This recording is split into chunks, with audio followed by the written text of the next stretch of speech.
you're trying to use that swing to cramp him up, but if you bowl it there to Hamish Rutherford, he will punish you.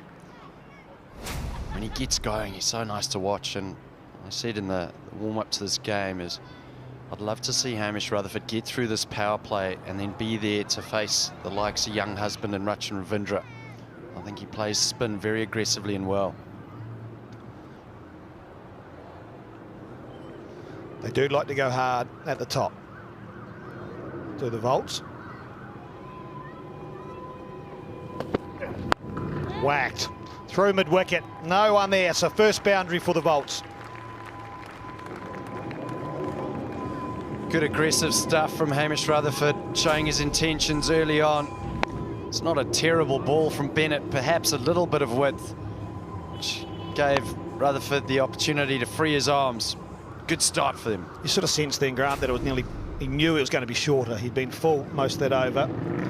You look at the stats for Hamish Bennett. Normally 2 of the balls per over are looking to hit the stumps, and then he goes to that back of a length. So trying to stay one step ahead. The bouncer hasn't been used yet. That fly third man or wide third man can be a catching position to Hamish Rutherford. Yeah, one.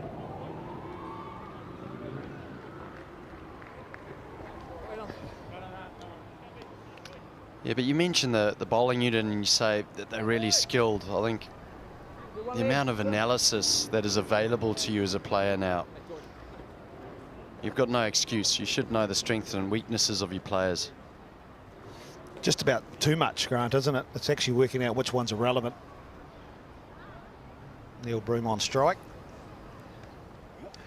They will miss James Neesham. He's a big part of, obviously, the side with bat, but also done a really good job in the last 2 games with the ball, picked up wickets. So that'll change the way that Michael Bracewell looks to use his bowling attack. Off the pad, that's just been not out by Tim Parlane, but it's a dot to end the over. 1 gone, 7 without loss. Those are tough ones as an umpire. I think if I was out there, I'd always give that out. You can't give that out, Grant. I don't know, I'm such a terrible umpire though. Look, oh, so close. Yeah, it's just pad. It's just pad. It's closer to LB than caught behind, isn't it? Yeah, but in real time, it just always looks like there's a little bit of bat involved. And a good decision there from umpire Parlane.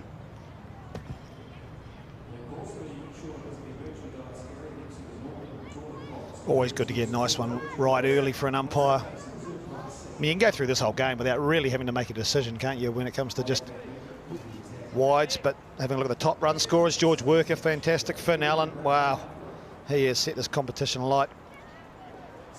Neil Broom there on 191 in this game. And the wicket takers, not a seam there. And I talked about the Firebirds. Well, Jimmy Neesham, Hamish Bennett, they've shared it around, and that's why they're at the top of the table, because the consistency in the way they bowl. Van Beek, take the new ball. Yeah, it's also wickets at key times, I find, with a bowling attack. Having players that have the ability to take wickets up front, that almost sets the platform for the bowling unit. And then bowlers that bowl attackingly through the middle to try and get wickets. I've played in some teams where bowlers sometimes are a little bit negative. They just set negative fields and they just want to go run a ball, go at under 6 or 6 and over, instead of actually looking for breakthroughs. I think the likes of Logan Van Beek, James Neesham and Hamish Bennett, if you do have the opportunity to use them through the middle, it's a real asset as a captain. That brings in the likes of Peter Younghusband and Rachin Ravindra when a team's under pressure. There's a chance if he hits, and he doesn't. Plenty of time there, Johnson, to line it up, but he missed all 3. Yeah, real opportunity there. Broom just hit it and went. Hamish Rutherford gave up the ghost there. Well, you want to hit those as fielding coach early on. It's something that can really change the momentum of a game in this power play. If there's one block you don't want to bounce it too short on, it's the Basin reserve. This bounce, it's hard. I think Hamish Rutherford, as Neil Breen called yes, went, oh no. We'll sneak a single. Wait on! So noticeable already, Hamish Rutherford, Neil Breen, both of them have liked to use their feet in the past, but they're standing still. So wonder if they grant just staying right. We're just going to have a little look for a period of time, maybe 1 over, 2 overs, before we really launch. I mean, they're on 10 already, so they don't need to be too proactive. Yeah, I always feel that the first 2 overs is almost see and run a ball. And after that, you've assessed the conditions. Don't want to go too hard, especially if there's swing available. And it's almost just to see if the ball is swinging, isn't it? Swing and seam are probably the main things, and maybe the pace of bounce, whether it's a tennis ball wicket or whether it's got a lot of pace in it and it's true surface. Also allows you, if a bowler bowls poorly, sometimes you don't need to be too proactive. You get a half volley, you just hit it. So you don't have to set the high tempo tone straight away, because you might play a good shot or they might miss.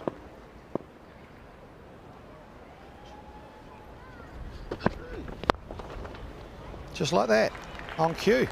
Just a lovely cover drive, standing still. That's a beautiful shot from Neil Breen. He does step slightly towards cover, which limits him through leg side, but wow, look at that.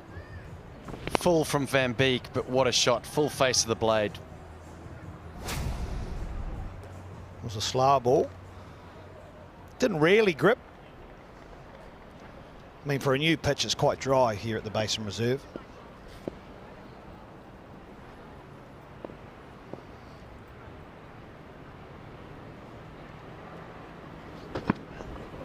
That might be a wide. No, got away with it. 2 gone, 14 without loss.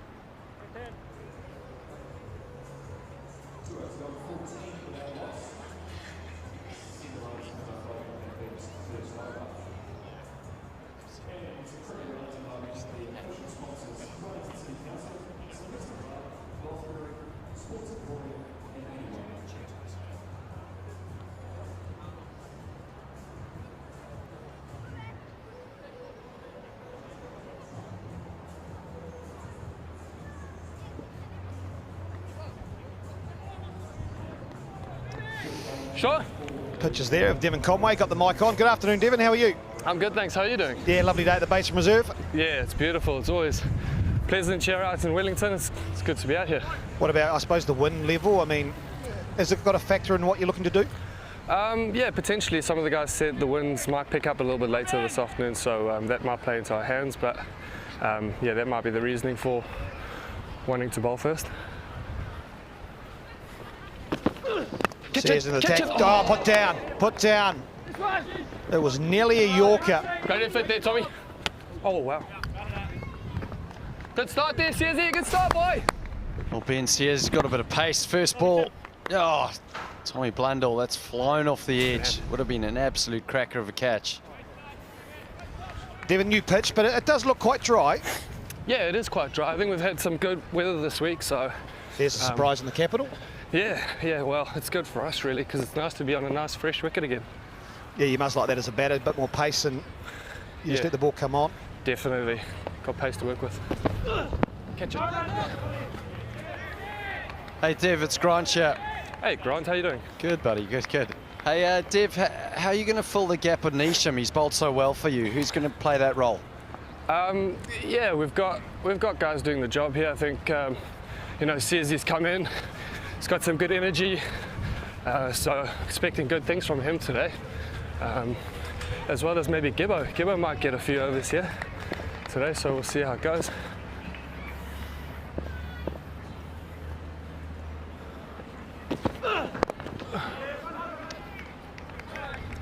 Lovely chin, lovely boy. Devon, interesting time of the year when you get gaps and you get breaks, and obviously in T20. What have you been doing to keep, I suppose, the rhythm going from a batting point of view? Oh yeah, I think it's just sort of trying to replicate what you do in the game, you know, sort of have, you know, match intensity training. We had a nice internal game this past week on Tuesday, which was good. This time out in the middle, so yeah, it's good. It's just about making sure that you're staying mentally fresh and you know, training at a high intensity as much as possible. This time, this one's straight up. Who's underneath it? Circles, and brilliant to take it. Gibson does that. Wow, that was tough. Tough catch. Any catch that goes in the air at the Basin Reserve, swirling. Jamie Gibson circled that at one stage. 360. The big wicket of Hamish Rutherford. Look at that. Oh, yes, please. Thank you very much. That's a big wicket for the Firebirds. Hamish Rutherford departs just for 10 and scores 16 for 1.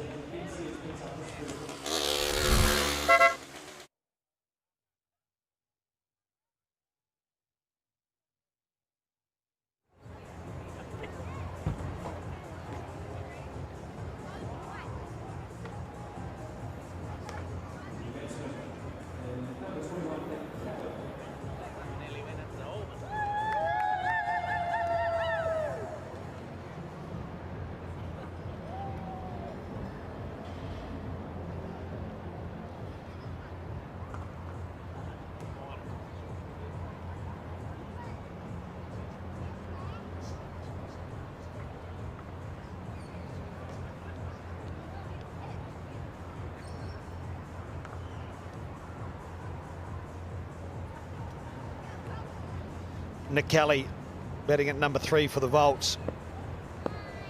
Just finding some form in this competition. Nice timer of the ball, left-hander. Rachi, stay up. Just get ready. Sears has picked up the big wicket of Hamish Rutherford. Going to have Devon Conway. We'll just let him bowl this ball. We'll talk about that catch from Gibson. That was a beauty. After the game, okay? If that's okay. Cheers, guys. Edge, 2-2. Welcome back, Tommy. What a start for Sears. Well, he's got pace. This man, Ben Sears, took the first one a swirler, and now another big wicket. Broom, double break for the Firebirds. Well, that flew off the edge. And you heard Devon Conway on the microphone. Welcome back, Tommy. So he dropped one in the first ball of the over. Well, another big wicket for them. Neil Broom departs for 6, scores 16 for 2. Just a genuine good delivery. Seam up, hard length. I like the line. It was just outside off stump to Neil Broom. What a brilliant over. What a way to come back into a side. 2 for 2 and another opportunity. Well, you spoke about how important this opening partnership is for Otago, Craig Cumming. And Ben Sears just ripped through both of them in his first over. What I like about him, he's just got pace. It was actually a cross seamer, so it was smart bowling. Might have just stood up a wee bit. So on a hat-trick. And Josh Finney, who hasn't played since game 1 of the Dream11 Super Smash for the Volts, is out on a hat-trick. No pressure. So we've got a slip, we've got a gully. That's normally as good as it gets in T20.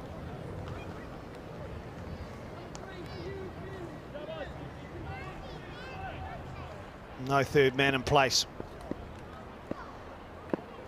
Here we go. Ben Sears on a hat-trick. Oh, playing a miss. Playing a miss. Beautiful bowling. End of the over. 2 wickets in it, 16 for 2.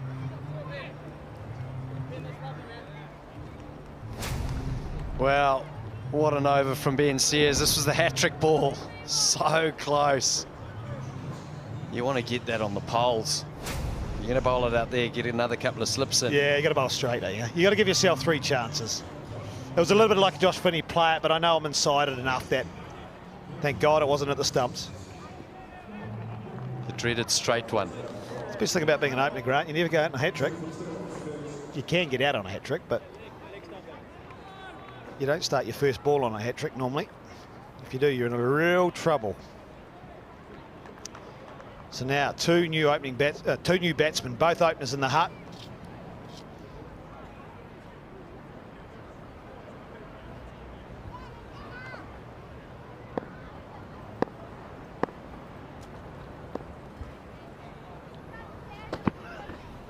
Just hitting the length hard.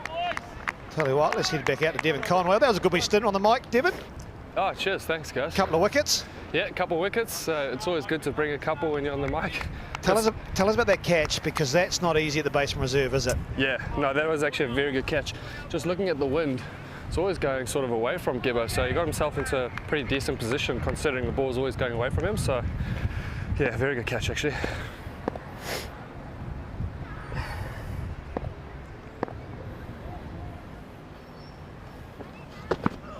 Catch it. Yeah. Hasn't really got that.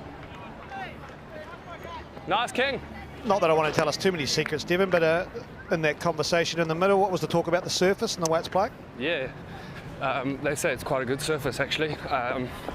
They said that if we're going to bowl slow balls and they try and bowl them into the wicket, catcher, glorious. But yeah, they said it's quite nice, so be very important for us to keep getting wickets throughout. So hopefully it stays like that. It wasn't you that said welcome back, Tom, after he took that catch from the, was it? No, it definitely wasn't me. Could never have been me, surely not. Someone said something. I think it was Rachin. Oh, well, you've had the gloves before, you know what it's like, don't you? Yeah, cheapers, yeah. It's a tough gig. Hey, Tommy, you enjoying it? He's loving, he's got a smile on his face, he's fine.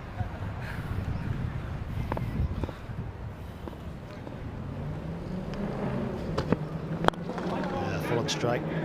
Oh, nice, Troy. Good energies, Troy.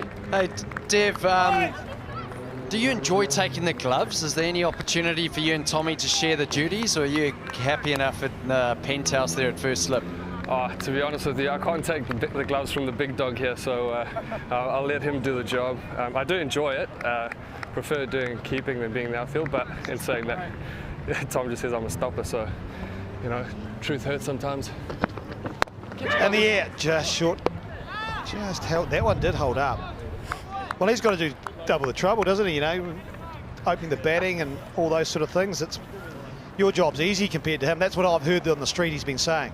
Oh yeah, definitely. But you can't always believe what Tommy says, you know, because the thing is, he's always going to have a crack at me. No, it's good banter. We love it. There's also pressure, Dev, when you have to lose the gloves and then scrub up on your fielding skills, isn't it? Especially the high changers. I'm a bit nervous, eh? I'm a bit nervous. Especially after 2 games ago when I palmed that one at mid-wicket. Not happy.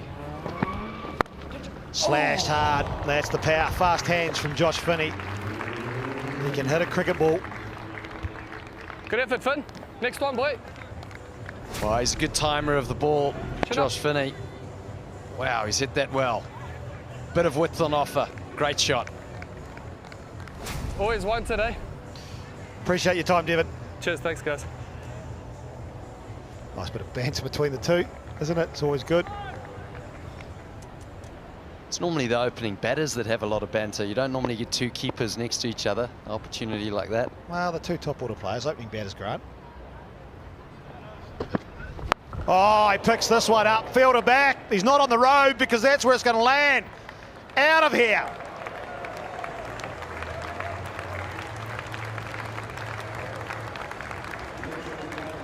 Wow. Just wow. That's the over, 27 for 2. Well, the first one was cut, width on offer. Logan Van Beek's come a little bit straighter, almost looked like an off-cutter. And Josh Finney has jumped on that and just drop-kicked it out of the Basin Reserve. What are we talking, Grant? We're talking 100 metres there, aren't we? Down breeze, I know. Yeah, I reckon that's, I mean, it bounced inside the basin and then over the fence there. I think that's close to 100. Anytime you're unlocking a gate to go and get a ball, as a batsman, you got to feel good.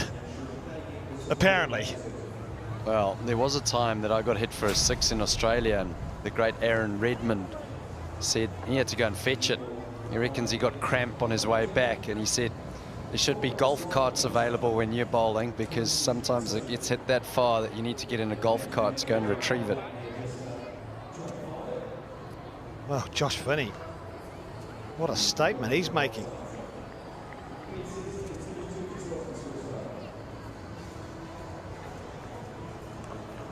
Josh Finney's first-class game, I played that game, and I think inside his first 5 deliveries, Mark Gillespie bowled him a short ball and he planted it straight on the Queenstown pool centre.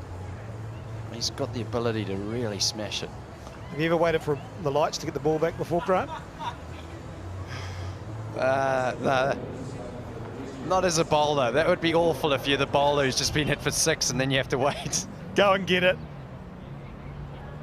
You just got to take a punt at that roundabout. You just got to run. Just go. Well, that's Ryan Holland from the Wellington Basin Reserve, and he does everything around here. And this is just another one to add to the job description, ball retriever. They've probably got no money left. That's why he's got to go and chase it. I hope he's got his pass on. Imagine if he didn't get let back in. There we go. Grab some gravel out of it. But yeah, Josh Finney, immense power. He's got really fast hands. Often for the Volts, is batted down at 7 or 8 like a closing roll. Yeah, I was going to ask you, what is the best position for Finney? Because you don't necessarily see him up the order. Always seen him as a finisher. He hasn't really had the opportunity to bat time at this sort of level. Well, if you can hit the ball like that, you try and face as many balls as you can, and then you don't need a finisher, do you? Especially when you're chasing. Right, Sears. Oh, a good bit of fielding. Very good hand. It's a great delivery, brilliantly fielded, and a magnificent stroke from Kelly. You're a young player, you watch that. It's full face of the bat. Beautiful stroke, high elbow.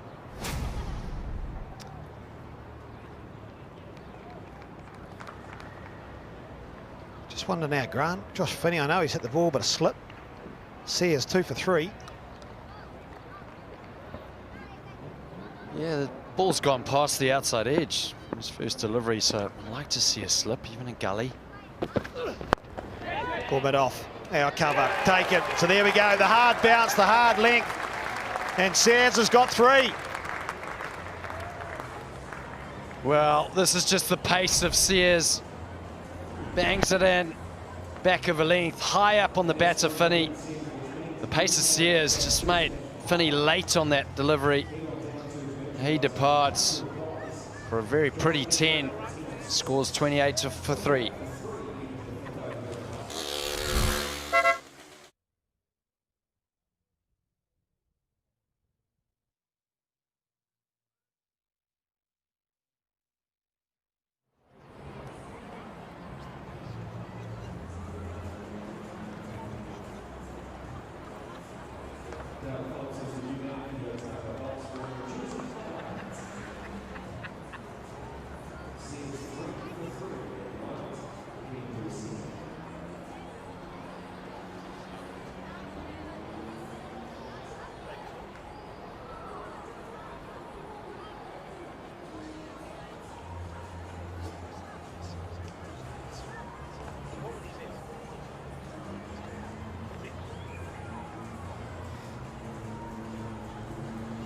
Perfect start for the Firebirds after winning the toss and bowling first. They've picked up 3 wickets.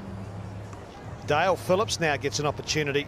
He too has played, but batted down at 7 and 8. Finds himself in at number 5 and under all sorts of pressure on the back of Ben Sears, who has 3 for 3 off 1.2. Another cross seamer on its way, but he's bowling quick.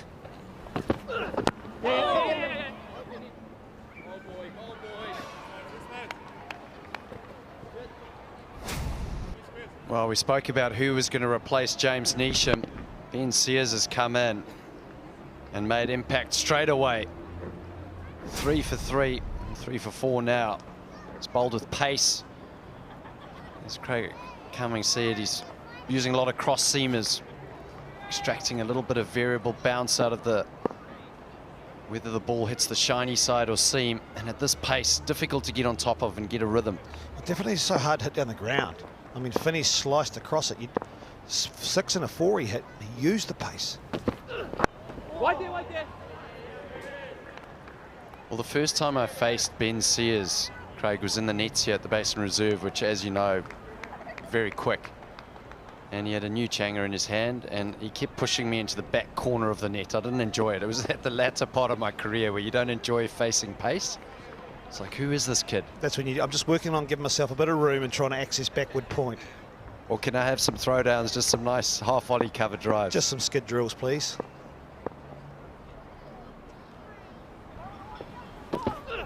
Edge there, no slip.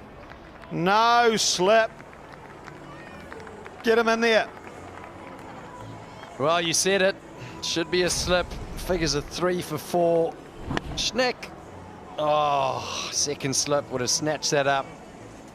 Great spell this from Sears. Is this telling us the pitch is holding, Grant, or has it got good pace and bounce? What do you reckon? At the Basin Reserve, it is a lot bouncier than other surfaces. So depending on where you've played in the competition lead up to it, can be quite difficult to get used to. Oh, ripper again. What an over. Wicket and 6 runs, 5 gone. All the threes, 33 for 3. Well, there's your answer. It's bounce. That one has bounced off a length and seamed away. I think it also shows, Grant, especially this year in the Dream11 Super Smash, and maybe the trend at the moment in T20. One stage, maybe it was filing on from Brendan McCullum's captaincy. You'd 2 or 3 slips get chucked in for a ball, whereas this year it's been very sedate, so very rarely do we see catching positions. And even today, now, this, if you're ever going to have catches in the slips, it's today. But it doesn't seem to be the trend this year. I think it comes down to the surfaces, but I think as a captain you have to ask yourself the question of, is this player going to be playing very aggressively? Now, if they are, unlikely to go to slip because they're going to have a slash at it. But if they're in a situation where they almost feel like they're in a holding pattern and you're on top of them, why not get a slip in? Because that's when it does, edge just does happen. Now, Hamish Bennett's got one in. Yep, so they are probably in about that second and a half. You just don't want it to go between keeper and him. Now, Phillips has only batted twice in this competition. He scored 5 not out, 10 not out, so he hasn't had much of an opportunity. So here's an opportunity for the Firebirds to really get on top of them. You know that he's not going to have a dash at them. He needs to bat aggressively, but it's about just consolidating for a few overs here for the Volts. That gives them an opportunity to attack. His last game was in Bay Oval. He helped win the game with Mitch McClenaghan against the Knights when he got that 10 not out. Oh, look at that. Gee whiz. Wow, that's pace and bounce. Now that is beautiful bowling. Gee, he bowls well. Hamish Bennett, he's got all the skills. He's got slower balls. You can bowl him at the top of the order, through the middle to get wickets, but then also at the death. Key player in this setup for the Firebirds, gets wickets.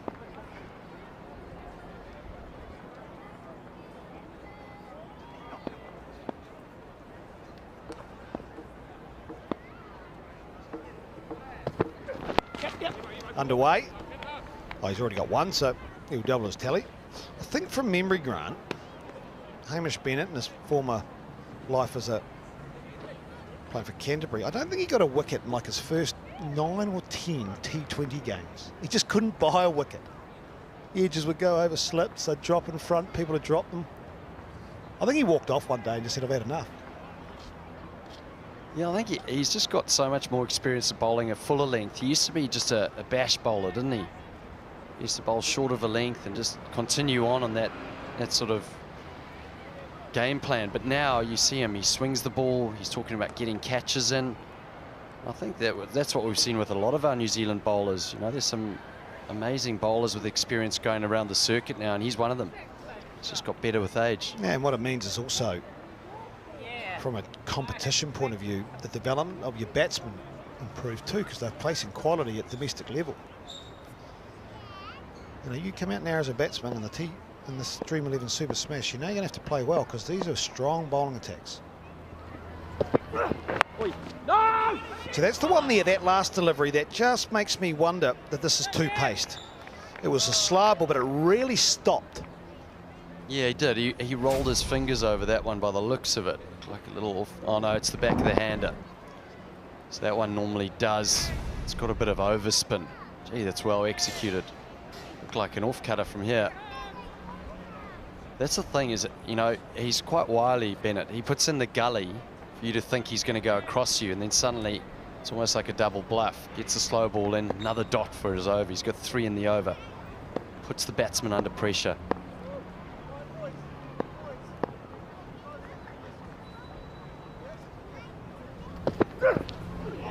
Oh, over the top. I'll tell you what, you take that as the Volts. Are they wides or byes? Oh, gee whiz. Poor old Blundell. Yeah, Devon Conway will be having a word to him, but gee, that one flew through. Good pace from Bennett. Follows up the back of the hand. Slowy. It's quite high, but decent line, that bumper. Good pace from Bennett. It did look quick, didn't it? From side on. Gee, it just took off.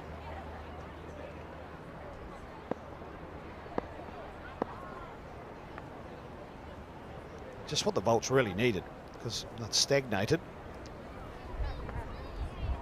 It's taken an eternity though, the over, Hamish Bennett.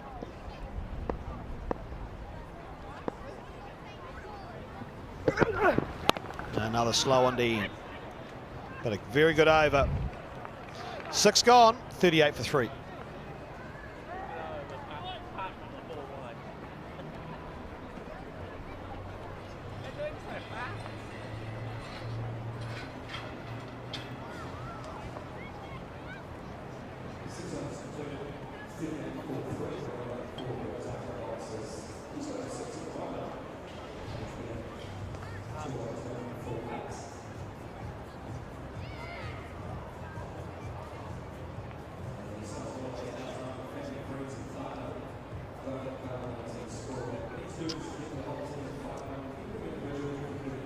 Sears, he's done the damage. The big wickets, Rutherford, Broome, and then Finney.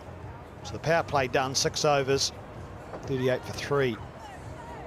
The Volts, so the Firebirds will be delighted. They won the toss and elected to bowl, so they expected a bit of movement.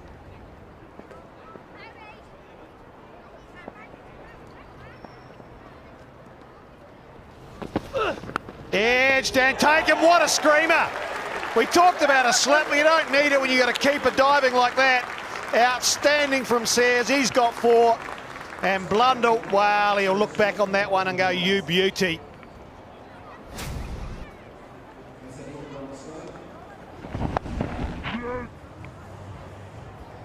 Just taking my seat and I get to see a moment of brilliance like that. Outstanding from Blundell. Phillips departs for 2.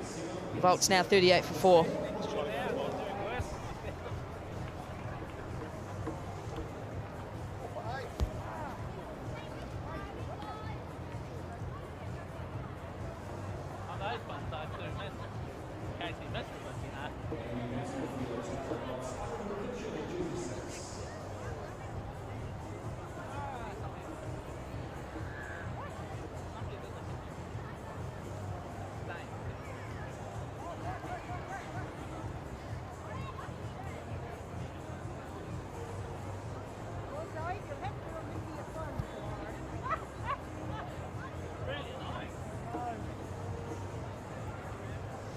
Tom Blundell, wow, there's a big smile on Sears' face. Why wouldn't you? You got 4 for 8.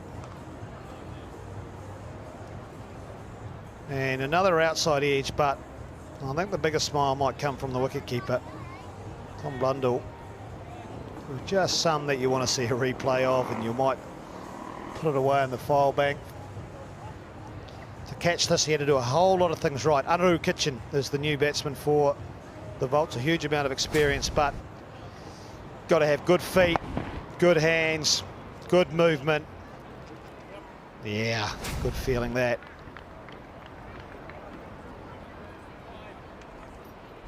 Four for 8, Frank Mackay, he just sat down. Dream11 game changer maybe. It's an early call, but one that I can get in behind. Interesting, Kitchen there went way outside off stump. I think he's worked out that Sears is actually just trying to bowl a hard length on about 4th or 5th stump and just get that outside edge. Yeah, it's more that, almost that first class length, isn't it? Try and hit high up on the bat. Shape the ball away ever so slightly from the right-hander. It's been good to watch so far. Looks like he's got a good head of steam up as well, bowling good pace, hitting the bat exceptionally hard.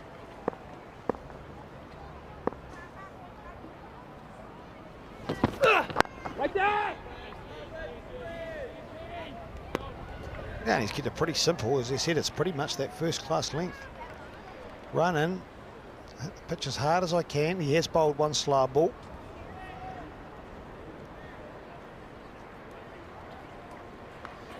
What's going on there, Frankie? Spinners Union in discussion about plans for tomorrow. No doubt the name Sophie Devine's probably been mentioned a couple of times. Who? No, no, no! I'm just sick of playing her on these small postage stamp grounds, Frankie, where the boundaries aren't big enough. I'm not actually sure there's boundaries big enough in New Zealand at the moment, to be honest. We had the pleasure of playing her at Hagley Oval on quite a sizable ground, and we were still asking the crowd to throw it back, so... I was going to say, you've got to put some lines in the middle of that. So that's the boundary. Make her hit it uphill too. In the air, oh, just wide of mid-off. It was hit firmly. I think it was a dive and hope more than an opportunity. And it's a quality piece of striking from Nick Kelly. It's not an out-and-out half volley either. That's hit on the up. 3/4 of the way up the stumps. I think the ball might have been passed before the dive went in, but a valiant effort. It was fast bowling mate nonetheless. I reckon if a team's 130 for 1, you're not even diving for that, Frankie. That's very much a 40 for 4 dive, isn't it? The middle though for Kelly, that'll feel good. Short one to finish. Another successful over. 7 gone, 43 for 4.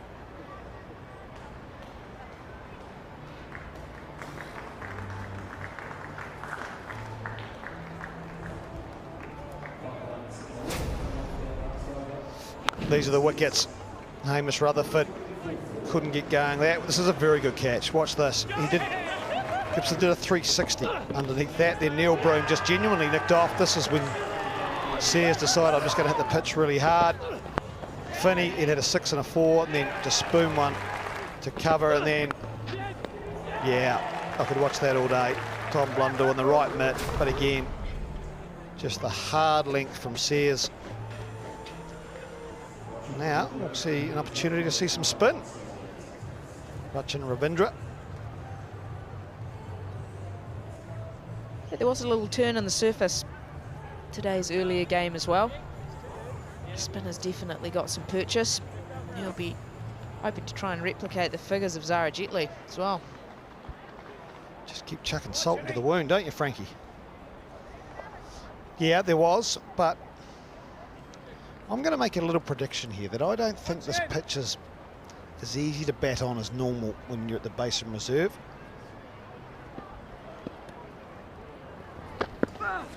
Go on, that's nice, a little bit of Jen. shape there, just straighten slightly. Yeah, I think there is just an indication that it is a little bit too paced, and perhaps that's what has made the spinners difficult to play as well throughout the day. Just that little bit of hold in the surface. Down. Nice, Jen. Lovely, Jen. Even with that shot there, almost just threw it too early, trying to check the drive to keep it under control. Was possibly just holding a touch in the grassy surface. Going to bowl straight, has to bowl straight here, Ravindra at this field.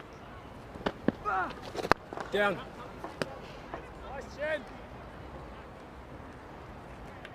Yeah, often when it's slightly drier, it can just hold. And because of the extra bounce, it's actually really tough at times to bat on. It's not tennis ball bounce. It's quite a steep, sharp bounce. Yeah, I think at times both Hagley Oval and here at the Basin Reserve play a little bit similar with that. It's not necessarily a slow bounce, it's just an uncomfortable bounce. Hits areas of the bat where you're not used to. Feels odd, high up on the stickers as well. Gonna be tight, no, it makes it easily.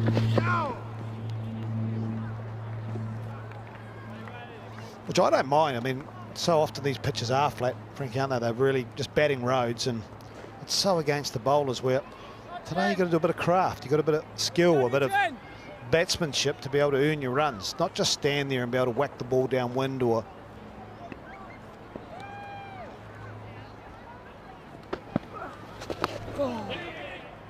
He beats fine leg, that is down breeze, and that's going to run away. And welcome boundary for the Volts. I think that's exactly right. I think it's the ability to, if you play good cricket shots, get yourself into good positions, utilise hitting with the breeze where possible as well, then it's definitely possible to score runs. You can get in and you can make big scores. I think all the players so far have alluded to once you're in, you can go large. It's just that initial period when you first come to the crease, that feeling out stage of exactly what the pace and bounce of the surface is and exactly what method you need to go to in order to score big runs here. Down the ground, it was going to fall short. It was always going to fall short. So 8 overs gone. The 50 is up, 50 for 4.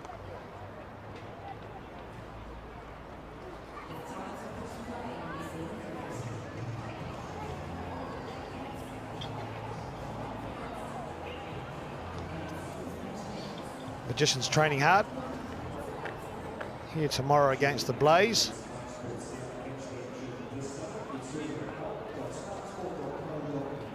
Good luck, Frankie. Always need a little luck in cricket.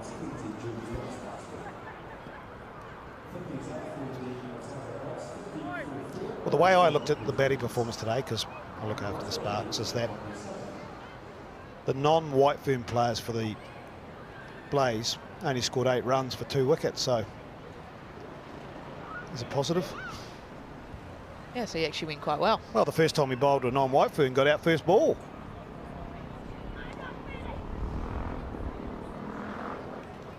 Michael Bracewell into the attack. Nice. Take that as a win that you actually got to bowl to a non-white fern as well. That's a very good point, actually. Yep.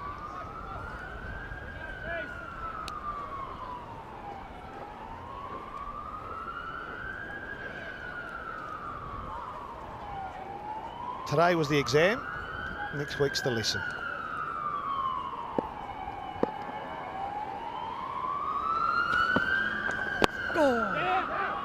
Oh, there's a chance. Real mix-up. Oh, he's run out. He's run out. They're going to go for the double play just in case. Oh, what's going on? Out both ends. TV umpire to I'm pretty sure that Kelly is short. Runouts, in fact. So can we start with your best side-on angle at the keeper's end, if possible, please, Brian?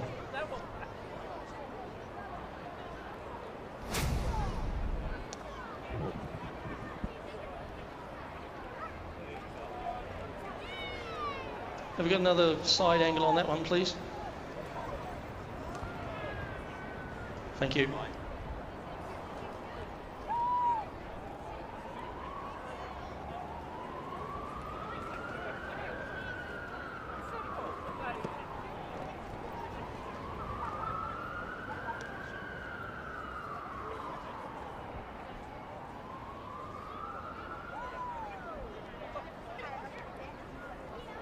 We've got no split screen, have we? No, that's all good. I can see the wicket's clearly broken and the bat at best is on the line. So if you load out, please, and is filling out at the keeper's end. Real mix-up, and they couldn't afford it. Nick Kelly gone. The Volt's in a lot of trouble. He's out for 11, 51 for 5.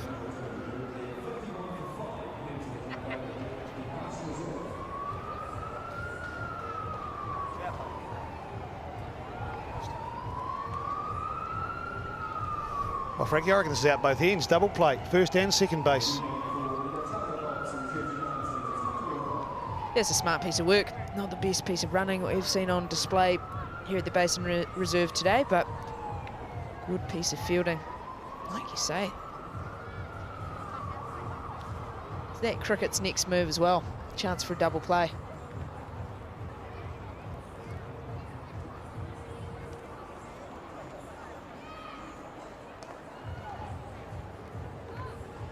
Michael Bracewell, he's got the golden touch of the Basin reserve, picked up 4 wickets. We know we're here last, and catch Logan Van Beek took, which has created Van Beek Bank. Michael Bracewell was talking about why no one was talking about the flight and guile of the delivery, which I thought was fair enough. Well, I was calling it Van Beek Hill.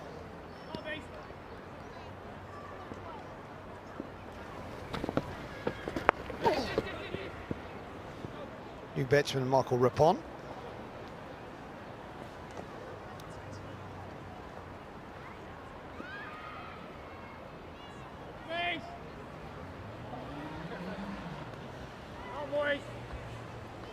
That was one of the great catches of all time.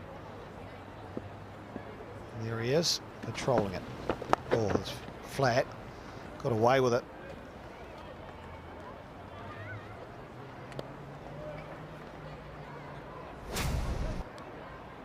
It's a double play, a real mix-up. Kelly went, they didn't look at each other. It was actually a good bit of fielding from Ravinder. Did really well, and then Blundell thought, oh, hang on, I better make sure.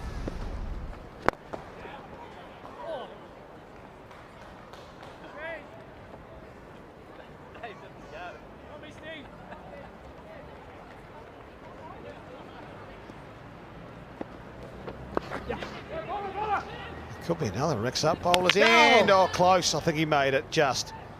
Yes, he did. End of the over. 4 off it. 54 for 5.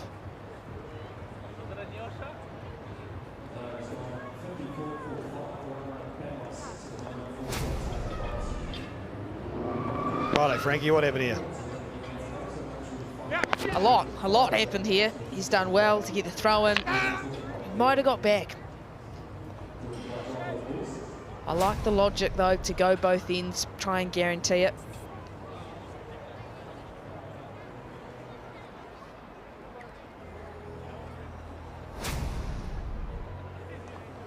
Last ball, last over direct hit, would have been close.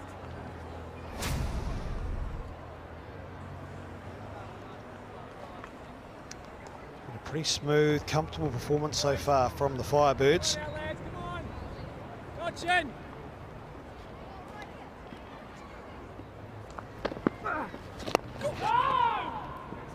What are the Volts aiming for here, Frank? I never believe in just saying bat your overs because it's about runs on the ball, but what do you think's needed to give yourself a chance? Great question. I think essentially any time you turn up to play, you're looking at that 150 mark. Really, it tends to be your baseline. That tends to be where you come and go from. I think if you then turn up and you play out the first couple of overs and you're on a pitch that's not quite up to the quality that you've been used to, then that number probably comes down a touch. I think with the quality of the surface we've got here, I would have said that it would be up around that 150 mark, would have been par, but probably from this stage that the Volts are at now, they're probably looking at that 135 plus, if they can sneak through to there. Yeah. Not sure whether that was beautifully bowled, held in the surface, or poorly played, or nicely played. Or possibly all of the above. It's definitely sticking. It's definitely holding. Oh!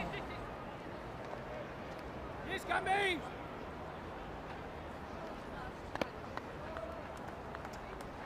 Bit tight deep though to the Volts.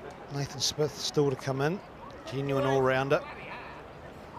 Keeper batsman now, Max Chew, back in the side.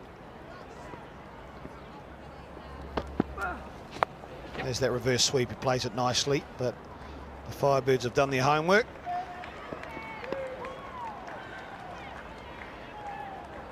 They know this ground well as well, do the Firebirds. Angles always seem to be on point. Used to fielding on a big ground as well, get a good distance off the boundary in an effort to try and cut down those twos, as well as be able to have the time to get back and cut off the boundary if needed.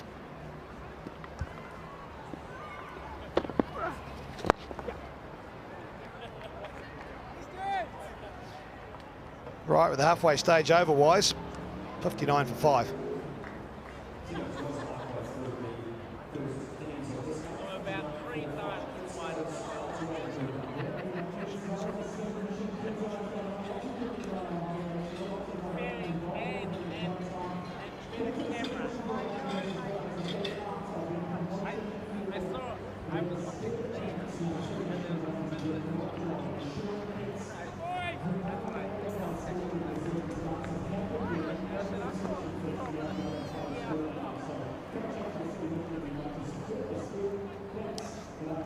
Michael Brace was going to roll his arm again.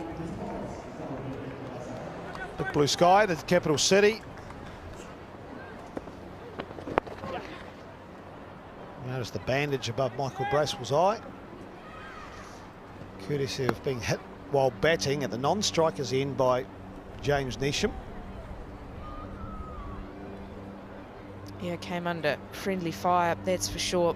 Right out of the screws, Jimmy Neesham's bat. Just didn't have time to react, didn't have time to go anywhere. Crashed into the helmet and thankfully was okay. Just needed a few stitches, got through all his concussion tests this week. Yeah, that was the important thing, didn't actually have concussion.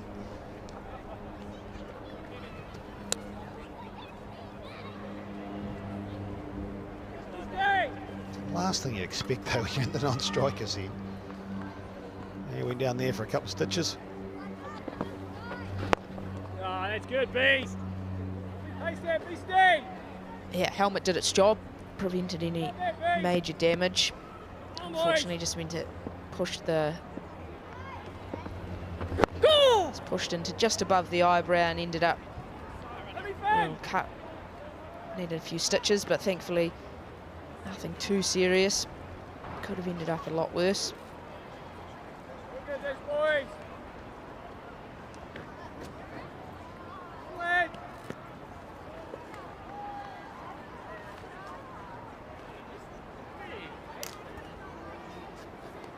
Well, even though they lost James Neesham, it's all going to plan for the Firebirds with the ball. This time it's been hit hard, and it's on the bank.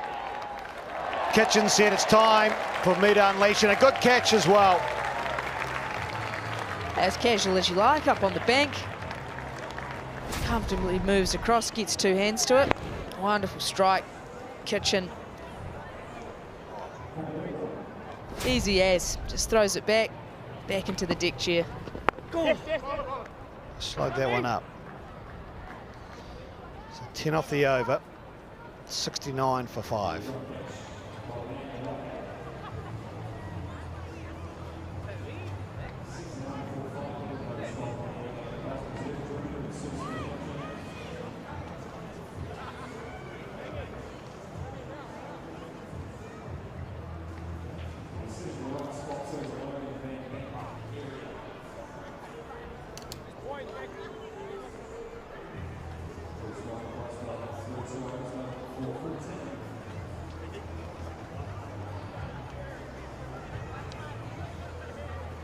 Star is born when it comes to fielding on the embankment. Right, let's head down. They've got the head coach of the Otago Volts, Rob Walter, joining us. Rob, good afternoon. Sid, how are you? Well, I'm good, thanks. 69 for 5 after 11. Your thoughts on how you're going? Yeah, definitely not what was in the plan, that's for sure. Well behind where we would have wanted to be from a wickets down point of view. Ben Sears' spell obviously was outstanding. Got us on the back foot fairly early. What about the surface? Because it doesn't look a typical Basin reserve pitch. Yeah, it looked like there was a little bit of bounce, wasn't there? Sort of standing up, good carry, to be fair. So there's always good pace on it. But you saw most of their deliveries are cross-seam deliveries, so obviously they feel that there's a bit of extra bounce or just standing up with the cross-seam. Young husband into the attack. He's bowled well this year for the Firebirds. Go! So what do you do here, Rob? What's the situation being 5 down, but you've still got, 8 bit overs to go? Yeah, and to be fair, we've still got Nathan Smith, who's a highly capable batsman, and then Jacob and Mitch, who can finish off an innings. So there's, we've got some batting still to come. These two are going to have to bat us to the 15th, I would think, to give us a shot of trying to get past 140. I think then you've got a chance at least. If we get scheduled for 110, then it makes it really tough. But I think, the stats tell you if you get 160, you've got a good chance. So if we get to 145, then at least it's a game. Yeah, that was what I was going to ask you, because we're just talking off here. What's the minimum, the number that you think you need just to, if everything goes right with the ball, that you're in the game? I reckon 145 runs. I mean, everything has to go right, as you said, but you've still got a chance. I mean, essentially, we've got to back ourselves to do what they did and have someone, one of our seamers, really get into the game early and get them on the back foot and put some pressure on the tail, you know, who probably haven't had much to do this season, you know, given that the top order's done so well. So if you can get into the lower order and still get the rate up around 8, then I think anything can happen. Do you notice the way that the Firebirds have been bowling and the tactics they've used, and note that down for your innings? Yeah, absolutely. We kind of, before the game even starts, have a good idea as to how they stack up, and they've gone pretty much to script other than this spin. They obviously brought Ravindra on early, and Brace has bowled before Young Husband, which hasn't been the way that they've rolled out normally. But definitely, it seems the cross seam was a way to go for the seamers. Almost everyone bowled most of their hard length deliveries across the seams. Oh, a wee bit of turn there for Young Husband, which shows it is turning.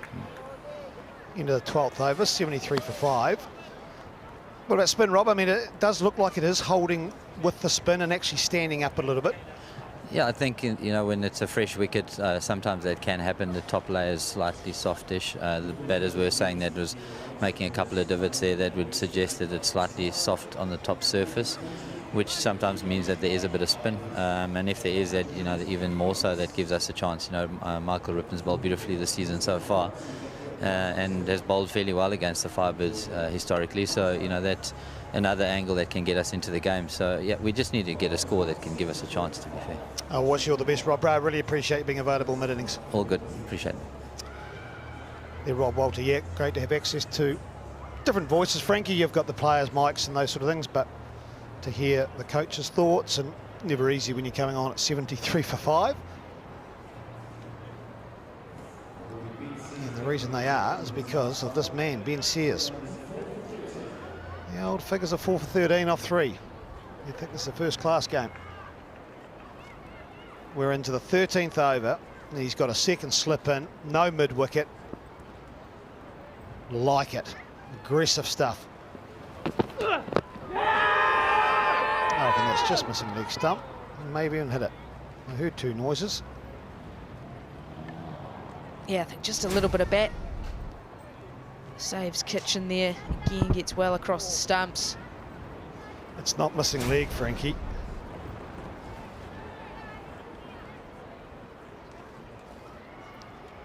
Two noises as it comes through. The question is, was those 2 noises front pad, back pad, or was it bat pad? Oh, he's gone full again, so that's obviously the tactic to Kitchen. My indication was this was 2 pads, Frankie. I reckon. Listen for the noises.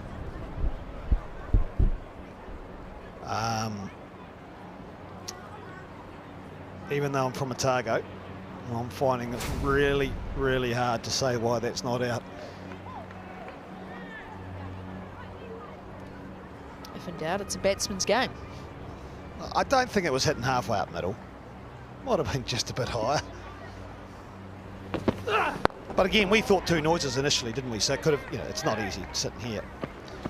Very good umpire, Tim Parlane. Been around the circuit for a long, long time. I'll tell you what I like about that umpire, Tim Parlane. Focus in him. He lives in Christchurch. Whenever there's any underage tournaments or any tournaments at Lincoln, he puts his hand up and he's out there umpiring those ones and helping mentor the new umpires come through. Good joker.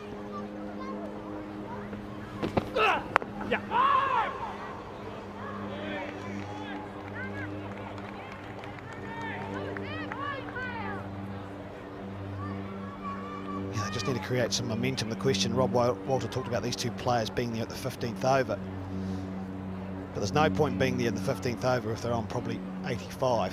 They've still got to find a way, and maybe here, Frankie, you go, right, we'll just give Sears this one. He's been the danger man today. I don't mind that approach, just to try and get through unscathed. He's clearly been brought back to pick up another wicket as well. Yeah.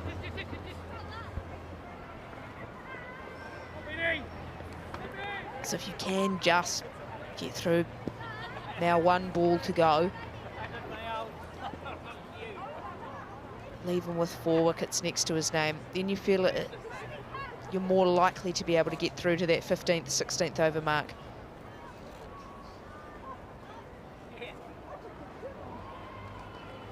Last ball of this wonderful spell. Can he pick up 5? Ben Sears, 4 for 15.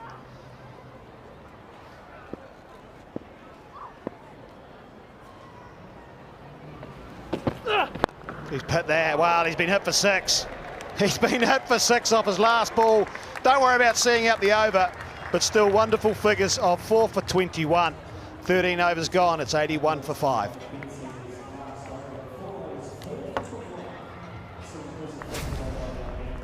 Disappointing end to see his spell get hit over the ropes for 6. He's going wicket hunting on that last ball, falling into the pads once again.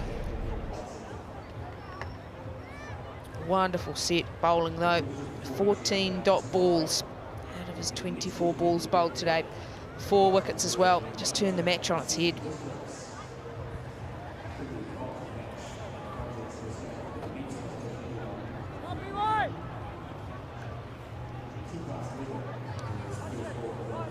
Wonderful figures of Ben Sears. Incredible to watch. He's put his team in the driving seat here.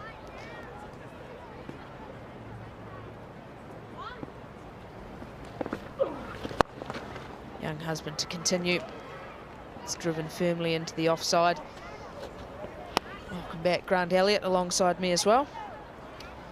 Yeah, the first decent partnership here for the Sparks. They've been losing wickets in succession. 1 for 16, 2 for 16, 3 for 28, 4 for 38, and then 5 for 51. So now trying to build a little bit of momentum before they can probably get a little flurry at the end of the innings. Maybe not. Little edge from young husband. He's done it all competition. He's got key wickets in the middle of the innings, set up by the fast bowlers, and again gets a little edge to Blundell, the keeper. Just as that partnership was really starting to blossom, you felt it was time. The Volts were going to try and put the foot down here, get up towards that target of 140, 145. Couldn't quite do it. Young husband with the breakthrough. Kitchen has to go for 28. The Volts now 82 for 6.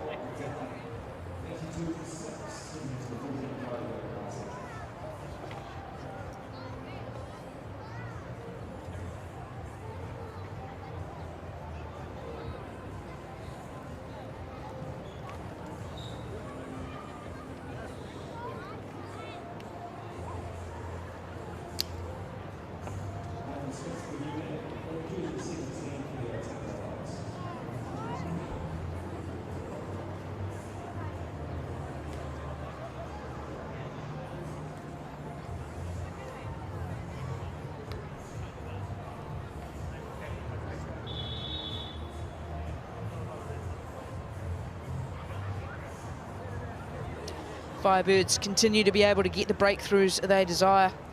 6 down now, and that brings Nathan Smith to the crease. Just his second game so far in the Dream11 Super Smash. Been hampered by injury, but as a brilliant young player, he's got a lot of work left to do here today.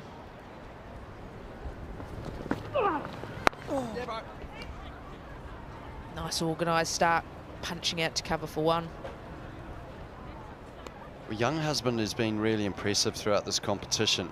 He may not have huge returns in wickets. Seems to he's picked up a wicket on 4 occasions during this competition. This is the 5th. But it's been set up by the opening bowlers. Down! Nice shot there. Piercing the gap through extra, just for 2. It's the opening bowlers at Wellington Firebirds have set it up. They get wickets up front, which allow the spinners to come through the middle. And that's what happens. Bit of pressure on. Murray Kitchen a little bit disappointed with that. Young husband, he's been bowling tight. An opportunity. No, just wide. And we know that any T20 team that you play with, or top T20 teams in the world, have a decent leg spinner through the middle. Yeah, and what I really like about young husband is the way he bowls here at the Basin Reserve. I think it can at times be a tough ground for a spinner to operate on.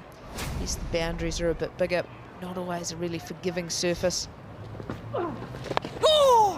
He's been fabulous here at the Basin Reserve. Another tidy over from him. Big wicket in it as well. 14 overs gone, the Volts 86 for 6.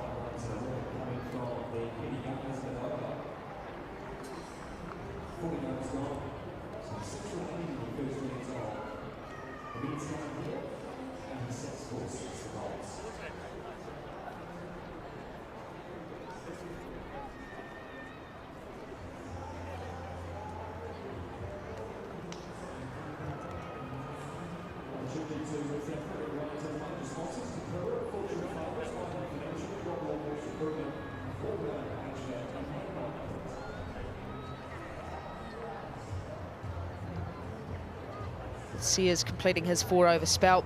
Firebirds go back to their experienced man and Hamish Bennett.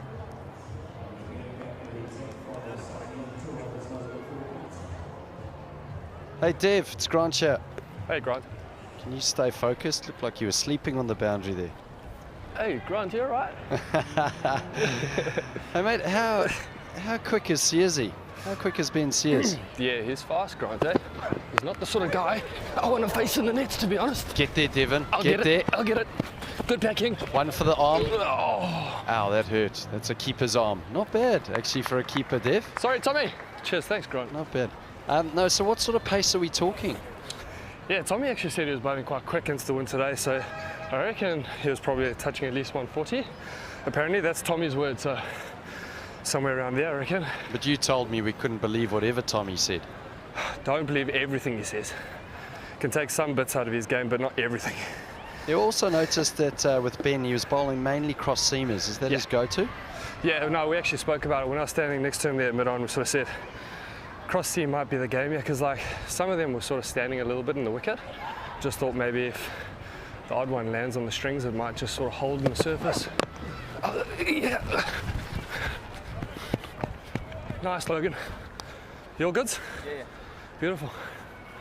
Yeah, I'm right. We also sort of said, you know, who's going to take Jimmy Neesham's place in this team, but wow, he's done well today. Yes, he's done really well there. Like, he's a real impact player for us. Like, he's got the ability to get wickets, and as you know, in 2020 cricket, wickets are important. So, yeah, I'm pretty happy for him that it's gone his way today. Good bloke, young guy, always eager to learn, and yeah, no, just exciting to watch him bowl. Okay. Also, Dev, Rachin and Youngie have bowled through the middle for the Firebirds, and they've taken wickets. Yeah. That's an important part for you guys, isn't it? Yeah, definitely. You know, I think PY sort of coming in and sort of, you know, doing his role has been awesome for us. You know, I think, you know, bowling leg spin with the odd googly and the slider, he's sort of nailing his role really well for us.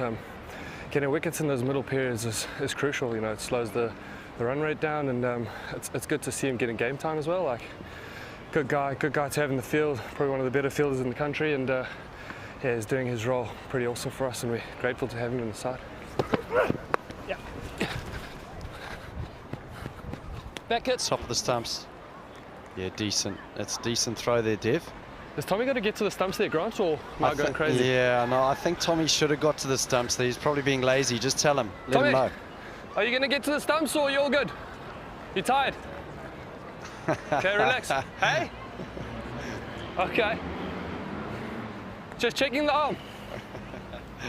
What did he say? He said your arm's no good. Yeah, he's a little bit questionable. He doesn't like my throws. Look at him. He says, I don't throw it right over the top, so... To be fair, maybe he didn't go to the stumps because he knows you don't have that much power in the shoulder. You've got to keep his arm. Yeah, it's fair. That's fair play from you, Grant. No arguments. Yeah, I'll get it. Tommy, to the stumps! Whoa! Oh, no. 4 meters before him. That's a good length. Oh, you're bouncing it in there. It's good length, eh? That good length, sort of the... You like it? So, Dev, you're obviously happy with where you're at the moment because you seem quite chipper out there. What sort of total will you be happy to keep them under? Yeah, if we can keep them under, say, 135, I reckon that'll be good for us. You know, these are still two good batters out there. You know, Rips, he's obviously quite an experienced player. He's pretty good at doing the sort of roll, sort of batting at the end, and Nathan Smith as well can give it a good hit. So, you know, but a lot of pressure sort of relies on these two. They're probably the last sort of recognised guys to do the real damage. So, I reckon if we can keep them under 135, I don't know, they might be generous. You might have to tell me, but. Oh well, thanks, Dev. Thank you very much for your chat. Cheers. That's the end of the over. 96 for 6. Thanks.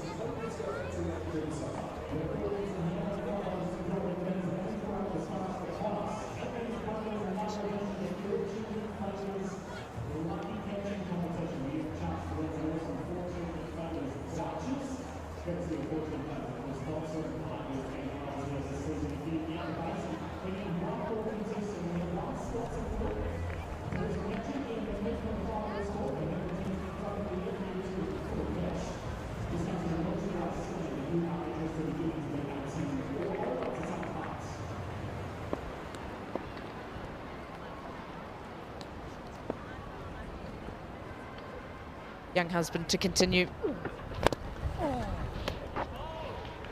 Just can't quite get on top of the spin here in the vaults. Looking to be aggressive, but young husband up to the task at the moment.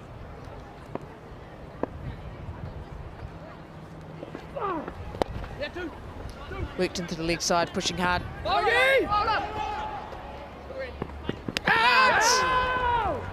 Lovely throw, Logie.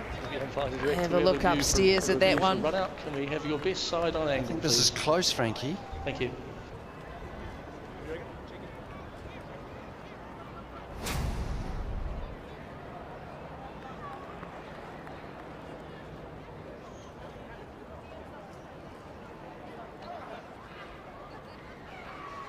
Yeah, that's fine. Thank you, Ryan. Would you load not out on the big screen, please? Not out. Great piece of fielding from Logan Van Beek. The wrong side of the ground, though, to pull off something special. Yeah, he shouldn't be there, should he? Should be on the Van Bank.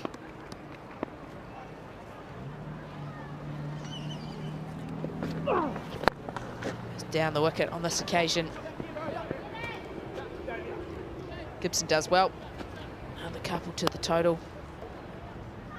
It's a nice opportunity here for Nathan Smith. I've always thought he looks accomplished, whether it's with ball in hand or bat. Very talented all-rounder. And this gives him a good opportunity to have a little cameo finish for the vaults. He's always looked very organised as a batter. Plays with the full face of the bat. It's not often when you bat in the middle order or lower middle order that you get a nice opportunity to face 30-plus balls. Good opportunity for him.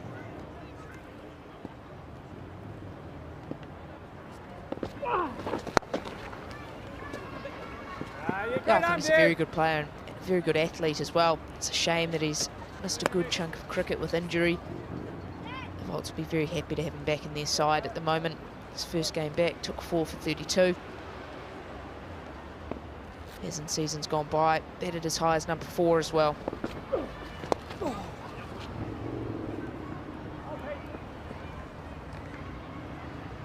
Tidy over, 7 runs coming off it, 103 for 6.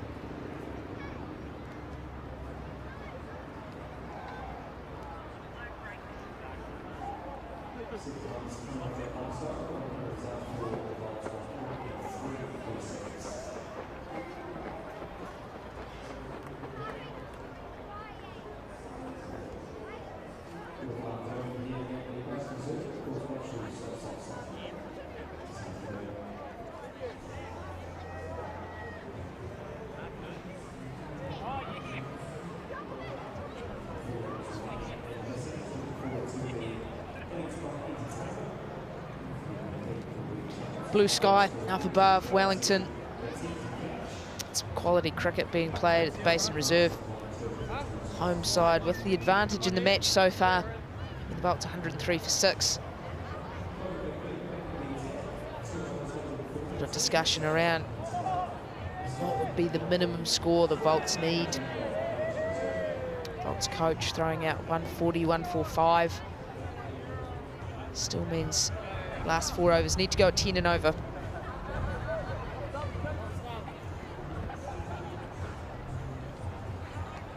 Man tasked with trying to stop that. It's Logan van Beek. A little bit expensive early on. Really comes into his own bowling at the death.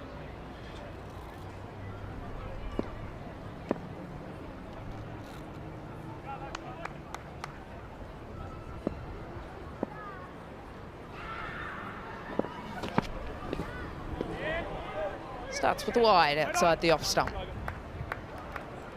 Yeah, you mentioned the death, Frankie. I sort of wonder if it's that sort of pitch where you actually need to go death yet.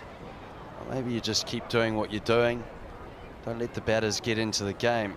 We've seen that those cross seamers work well, changes of pace. Back of a length is difficult to hit. We've heard that from Devon Conway and even the coaches who seem to think that it's sitting in the surface a little bit.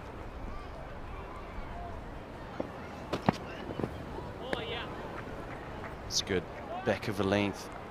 And I think until you actually see, you know, a batsman connect one like that, and you get behind the 8 ball as a bowling unit, do you then go into your death where you try and limit the damage? I think there's still an element of, you know, if the Firebirds can get 1 or 2 wickets, then the damage is actually done.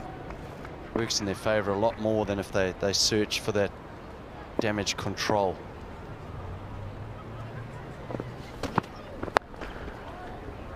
So for me, it's still about getting those wickets. They can get 1 or 2 more wickets here and then balance that with, okay, well, now there's only 2 overs left, maybe in the 18th. So potentially this over and the next, try and still bang it in and get that length right. Yeah, and if you are aiming to go Yorkers, the miss areas tend to be low full toss or a half volley, and I think possibly on a surface like this, those are the deliveries you're actually searching for. They're actually the ones that come onto the bat nicely.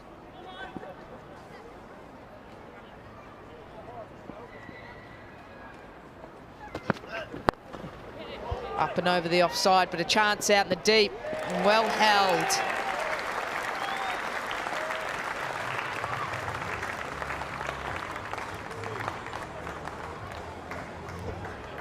Well, there was no third man.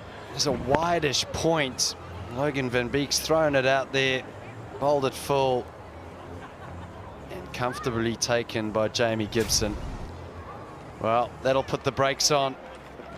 Another wicket for the Firebirds. Ripon leaves, scores 105 for 7.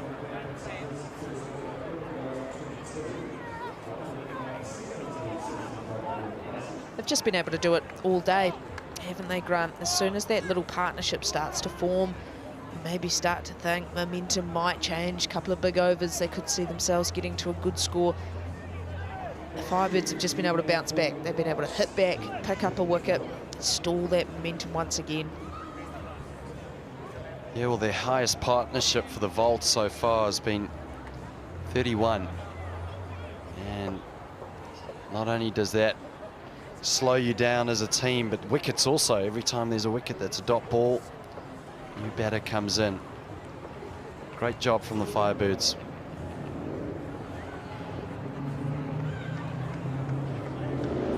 Max Chu to the crease now. First white ball game for the Vaults this season.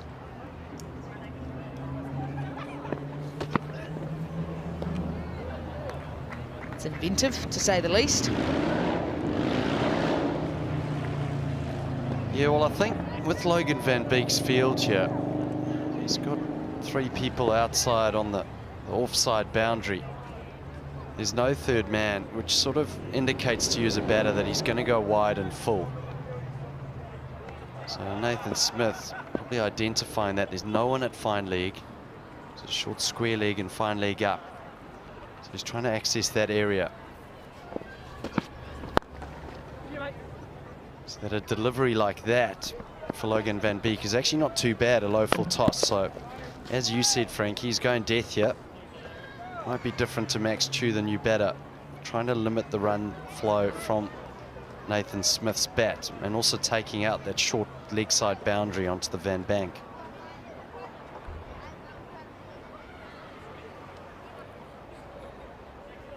He doesn't want to get hit onto his own bank, does he? Nope, I think that's exactly what he'll be trying to avoid. Yeah, boy.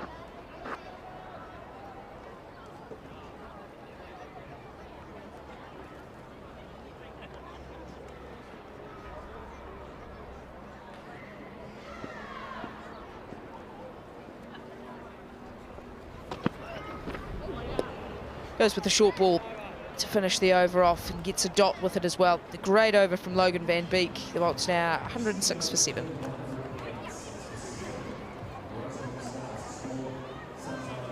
This looks so organised, and it's easy to look organised when you're getting wickets in succession, I guess, as a bowling unit. But just, you know, that delivery there just shows you how well they've analysed this opposition team. First ball to the new batter, Max Chu, bouncer to finish the over, dot ball, more importantly a dot ball. I mean, the players these days analyse players. They know where you're weak, they know where you're strong.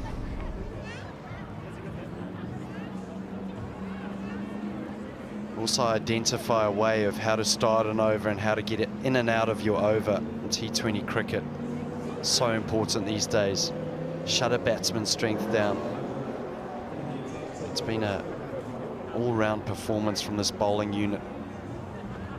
We have the Volts at 106 for 7.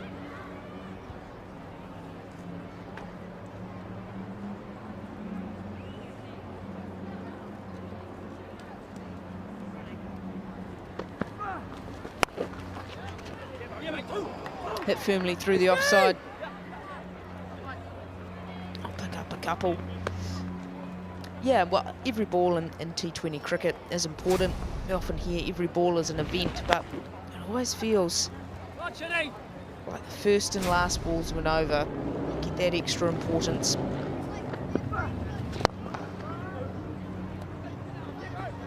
Pushing hard for 2 on this occasion, and the little misfield as well. Opportunity to come back for a 3rd. Little freebie for the Volts there.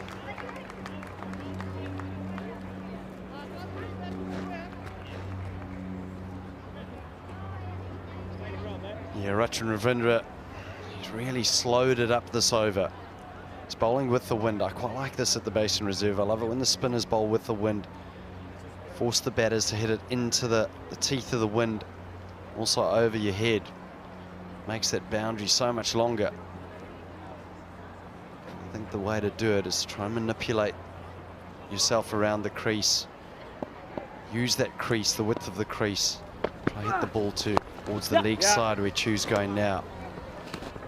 That's where Nathan Smith needs to try and work out how's he going to hit Ravindra to that side.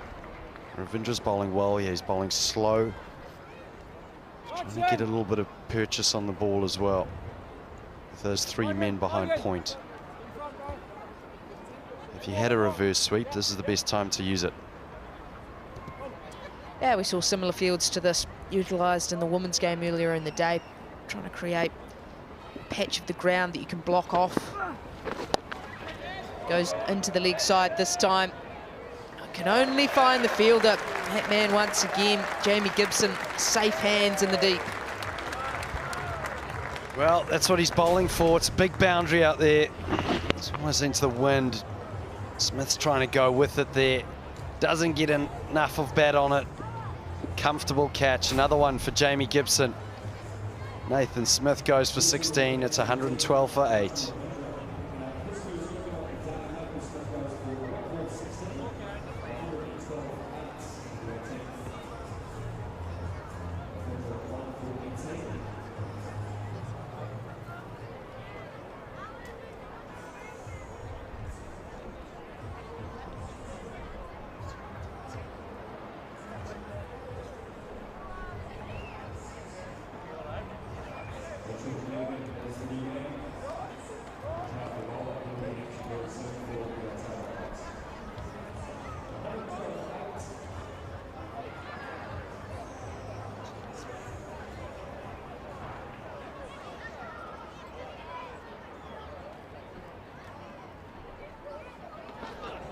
Goes to the reverse, up and over. A couple of bounces for a great option for Max Chu.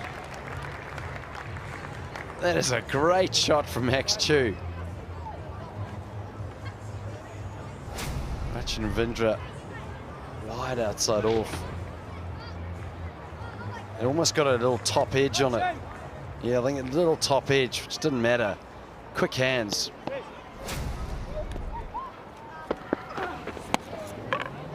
Tries to go again, but pace on this occasion from Ravindra. Finishes the over off with a dot. 18 overs gone. The Volts 116 for 8.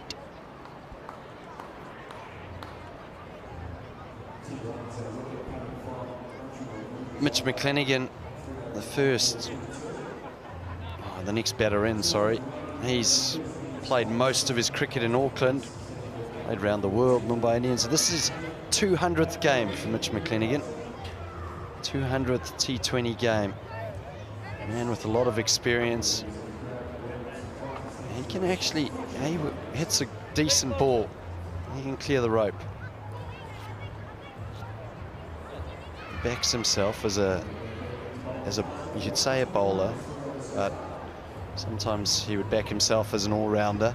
Likes to think of himself as someone who can play a decent, accomplished innings at the back end, get a little cameo. Certainly can hit a ball. Amazing that he's played 200 T20 games already. Fantastic achievement for him. Full fielders back on the leg side. McClenaghan well outside the off stump. Bit of a leading edge, falls short. Able to scamper through for a single.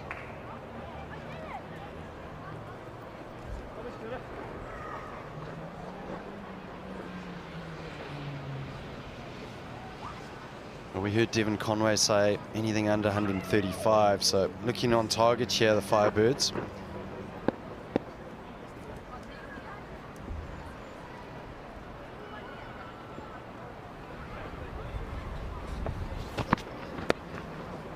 Picks up on that one, down the leg side. Field well set. Just able to get one.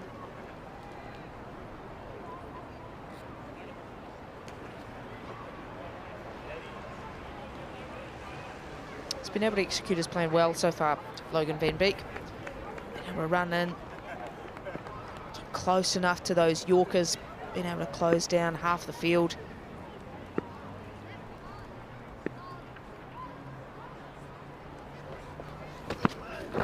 Giving himself room on that occasion, trying to move around, trying to find a way to get the ball through this field.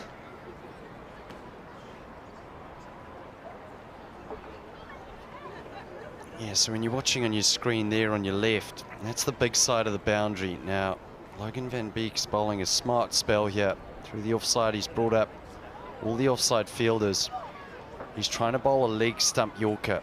He wants to get the batter to hit ball leg side to the left of your screen.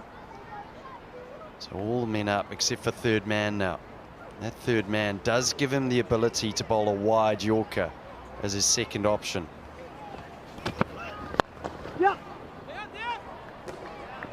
Almost beats mid-off, gets a good hand on it. Firebirds have been good in the field today, throwing themselves around, taking some good chances. Our first look at Finn Allen for the day.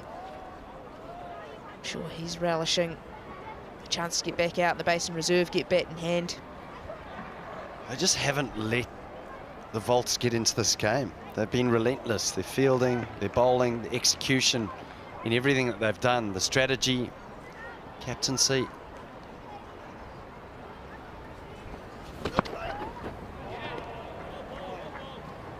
And that one will be called wide. We saw one early on in the day that was maybe let go. Not so much now. A little bit touch high. The execution of their plans and the fields with which they've executed those plans to has been very professional today. Craig Cummings mentioned, he said, might be the batting team of this Firebirds team. The success of that comes off the back of this bowling team. Very difficult to get away.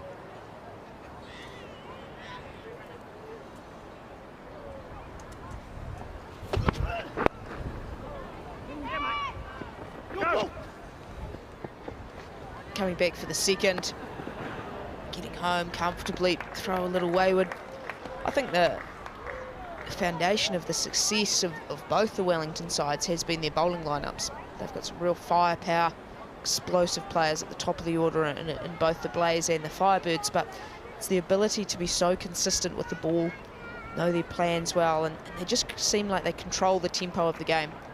Teams seldom get away from them. Yes, batsmen might get some people in the crowd, people in the gates. Bowlers bring that success.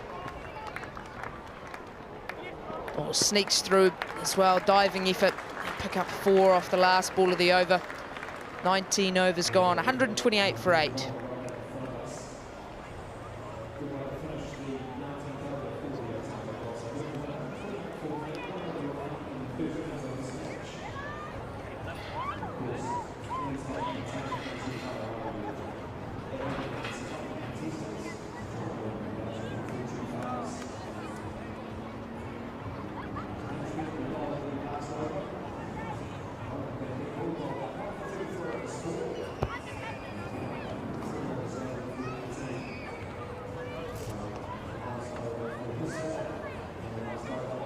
Nice to see the opposition mingling, isn't it, Frankie? Just played against each other. Kasparek having played with the old teammates there. Probably just telling them how much they beat them by. It was a significant amount. No, it's great. Yeah, where are her sunnies though? That's the question.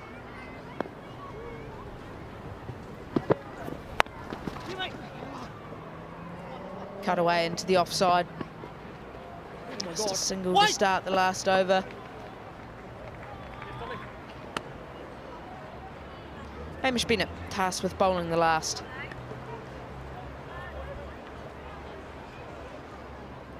I think Hamish Bennett, he's the senior man in this outfit, and I think the reason why you see the bowlers bowling with great strategy and their field placing is due to him.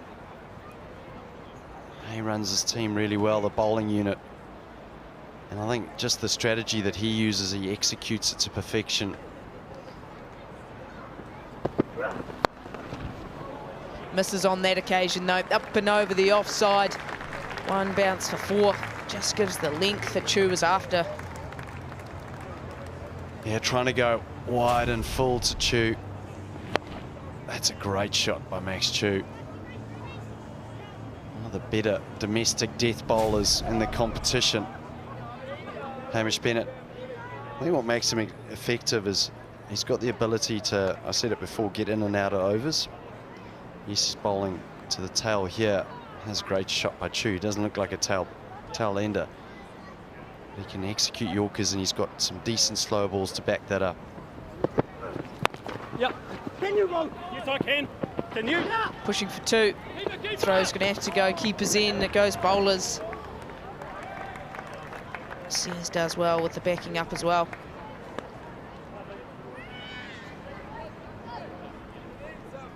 Max Chu's done a great job here. Moved himself along to 20 not out off just the 10 balls. Running hard here, even with the little slip, non-striker's end. Double dive. Both end up home safe.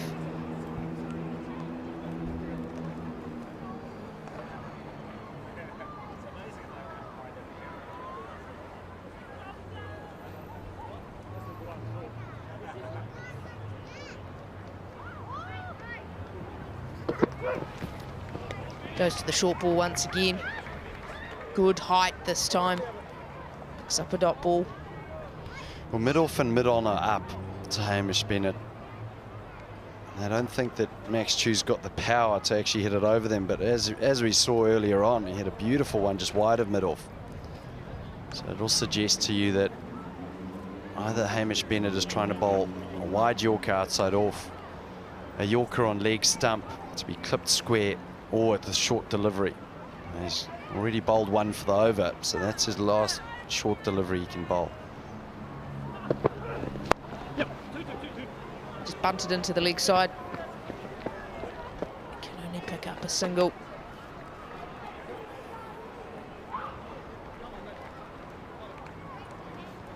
Sitting at 136. Currently 1 ball remaining. Volts would love a boundary here to push them up to that 140 mark. Flanagan's a good striker of a cricket ball. Can hit a big ball as well.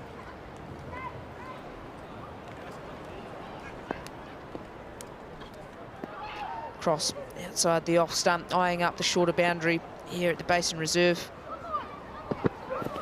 No, I'm coming. Yes, mate. Can't quite get it. They will be run out off the last ball. A single added to the total pushes them through to 137. That'll mean that the Firebirds will require 138 in their chase.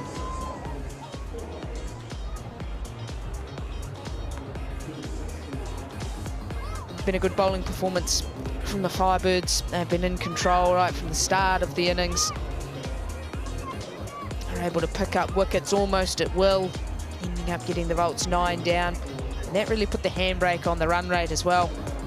Ben Sears, brilliant, picking up 4 wickets in his 4 overs. Good inclusion into the side.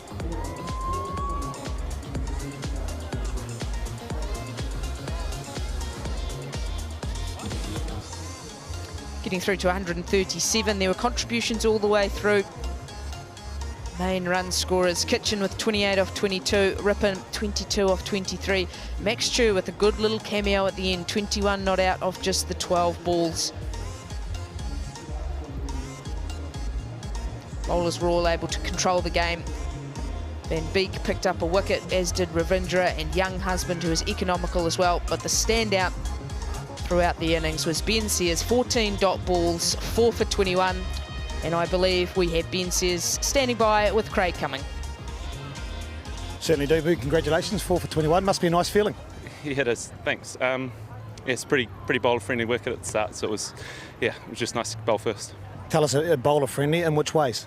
It was just doing a little bit off the seam and carrying through with good pace and bounce, so yeah, it was nice to bowl. Your plans? I mean, looked like you're just running in, hitting the pitch hard, cross seamers. Was that the plan when you walked out to bowl? Yeah, just trying to hit a good area and just trying to, just try to stop the batsman from scoring, really. I was going to say that, especially in T20. What about with the experience around you, Hamish Bennett, obviously Logan Van Beek, were they helping you out? Oh, yeah, Benny's awesome. He sends it mid-off and pretty much guides you through it. So, yeah, no, he's outstanding, have it mid-off, and yeah, it's great playing with him. Must be delighted with the total you're chasing, 137. Yeah, well, it's a good total, and yeah, back fin to go well at start with Dev, yeah. Congratulations, well done, and all the very best. Thanks. Yeah, it was a fantastic spell of bowling indeed. He should be happy with his day's work. A great catch from Jamie Gibson to start it off, and then it was just pace and bounce throughout. Managed to get a couple caught behind, just rearing off a length, and that extra bounce as well. And then the man caught it extra cover. It was brilliant to watch, and perhaps a little unlucky not to have picked up his 5th wicket as well. He was the main destroyer in that innings. Otago only able to get through to 137 for 9. That means the Firebirds will require 138 for victory. After a short break, join us back for the first ball.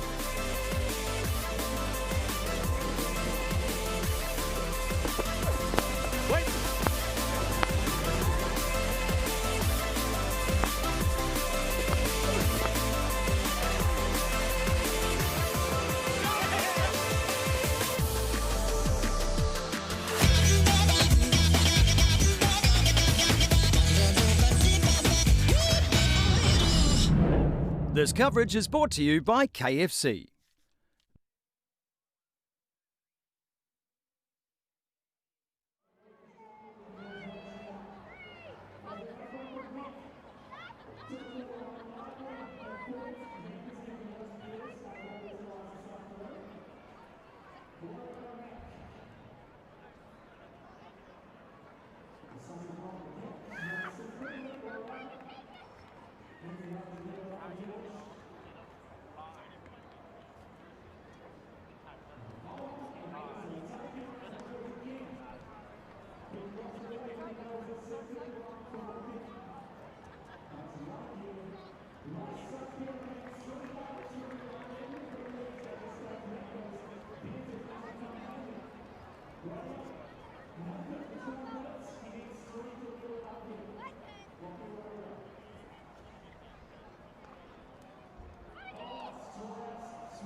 Basin reserve.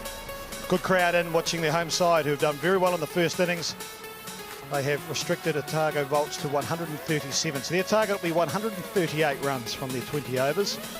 Just under 7 runs per over. And Grant Elliott, it was a very good bowling performance, especially from Ben Sears. Well, it was all about Ben Sears. We were discussing who was going to come in for James Neesham. They named Ben Sears in the 11, and he made immediate impact. In fact, got an edge of his first ball. That was Neil Broome, Hamish Rutherford before that. And he bowled with some pace. This Wellington bowling attack has been very disciplined and very professional. That one from Josh Finney went out of the ground, and it looked like Otago were going to bat aggressively and set something before this happened. Up in the air, that man Gibson took a few catches today. But Ben Sears bowling cross seam on a pitch which was producing what the players said maybe a little bit of variable bounce. Otago never got going. They just kept losing wickets. Their biggest partnership being 31 in the whole innings. And every now and then they accessed the small boundary. That was a great catch. Well held. They had a flurry. Anu Kitchen was trying to beat them out of trouble. But like the whole innings, they just keep losing wickets. When they got a bit of momentum, Kitchen wasn't happy with that, shook his head. When Rippon departed for 20, it didn't look like the Volts were going to get anywhere over 120. Nathan Smith thought when he hit this had gone for 6, down breeze, but another good outfield catch. But Max Chu and Mitch McClenaghan did well in the last 2.5 overs to get them through to 138. The coach Rob Walter said at about the 10 over stage, 11 over stage, when they were 5 down, if they can get through to that 140, 145, things would have to go their way a lot, but it gives them a chance. The start's so important here, Grant, for both teams. If you can create momentum with the bat, you can break this chase in the first 6 overs, but you pick up 2 wickets, you get the old shuffle going in the changing room. Yeah, particularly James Neesham out of the team. Maybe a little bit more of a fragile batting order for the Firebirds, bringing in an out-and-out bowler in Ben Sears. As you said, this is key. Spoke to Mitch McClenaghan at the start of the game, and he said he's going to open up. It's his 200th game, 200th T20 game. His job is to try dismiss these two, Finn Allen and Devon Conway. Yeah, such a big part of the Firebirds' success have been these two, especially Finn Allen. So far, he's managed to pick up 4 times the Dream11 game changer. 4 of those by Grants. I've been commentating, actually, so when he saw me here today, he said, I hope you're up in the commentary box, Craig. His 2 semi-failures have actually been, haven't been here, but gee whiz, he's been impressive.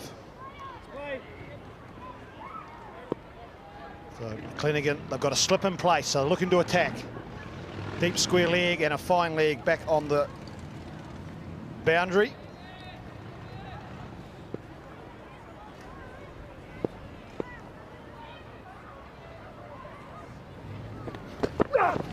Oh, swing and a miss.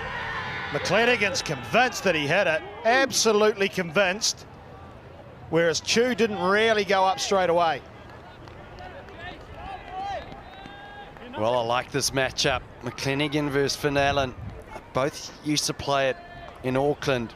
Finn Allen, Suburbs New Lynn player. So McClenaghan will know his strengths and weaknesses. He's come in first ball, square leg and fine leg back. Gone short. There was a little bit of a sound, not too sure what it was. Finn Allen shaking his head. I've never seen a batsman nod. But in saying that, I didn't hear 2 noises. McClenaghan, he's fired up. Full toss, wow, that's the way to answer. That's going to go all the way, no, just short, 1 bounce. Wow, that sends a message. First ball was short. This time Finn Allen just shimmies down the wicket, gets it on the full toss, just helps it over mid-on.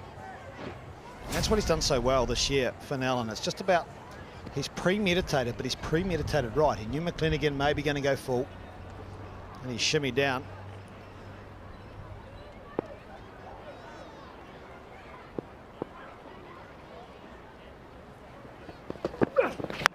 Bowling!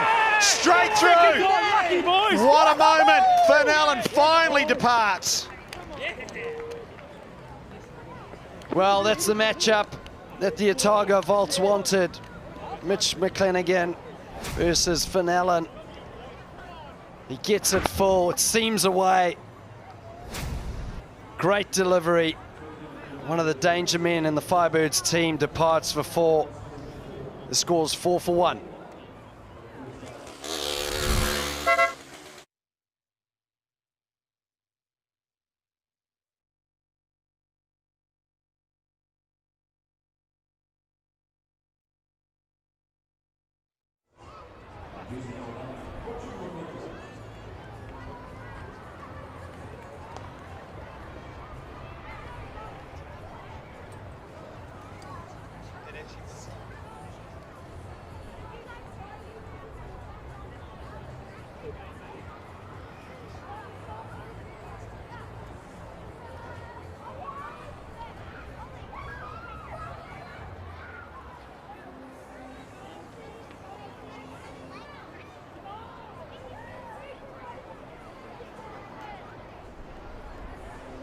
Perfect start for the Otago Vaults. They've dismissed the informed, dangerous Finn Allen, Mitch McClenaghan.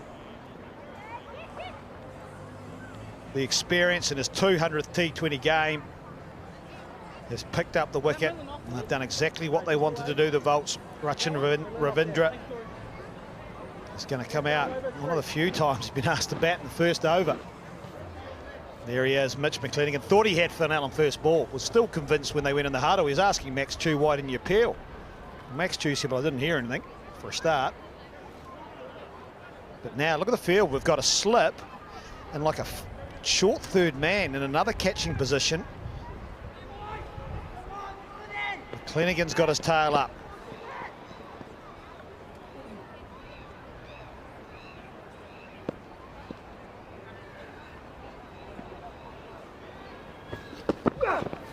Oh, a bit of seam movement there too.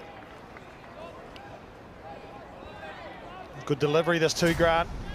Well, you said, Craig Cummings, that they're going to have to come hard, the Vaults, and get wickets early on. And that one just seaming away, an early wicket, and probably the biggest wicket they wanted. Tough option though, Grant, isn't it? Tough option. Yeah, tough option early on, but I mean, he's in such good form. Sometimes you just try and keep going. Maybe in hindsight gave himself too much width. Well done, boy. You mentioned that this is the period, and I totally agree with you. This 6-over period is where the Otago Vaults need to be bang on with their bowling. If they can get the Firebirds 3 down and get the wickets of Conway, Allen, Ravindra or Bracewell Blundell, they'll be in the box seat. Yeah, this man's the key. As we know, that's why he's an international player. What I think he'll do here, he'll just react. He won't be too proactive. He'll play the ball probably more on its merits that he's delivered, because he's got such skill, fast hands. Slip in place for him. Just like that. But it's an excellent over from Mitch McClenaghan. The wicket of Finn Allen. Great set, 5 for 1.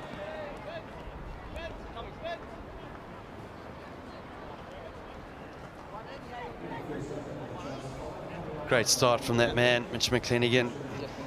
200th game, also rocking those new sunglasses that everyone just can't get enough of, the public. What a chat about them. Not a lot of them down south, Grant, to be fair. I could not pull those off, I'll tell you that right now. Of course you could, mate. You can pull anything off. That is 2. Well, he's done exactly what's needed, that's for sure, Mitch McClenaghan.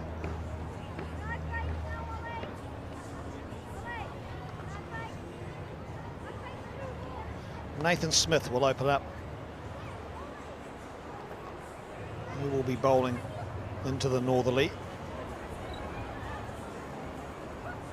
Very, very good seam out of the ball. Quicker than he looks. He's an impressive player, Nathan Smith. All-rounder. Looks very conventional with the bat. Had an opportunity today, play some decent strokes. But he got 4 for 32 in his last outing for the Vaults. Yeah, that was his first of the year. He's been injured. Had those heavy bales, Grant. Basin reserve. You just bring them out from the start. That's a good point. Always frustrated me at the Basin when umpires would say, oh, hold the game, let's just wait. We'll bring the heavy bales out. And you're like, well, why don't you just start with the heavy bales?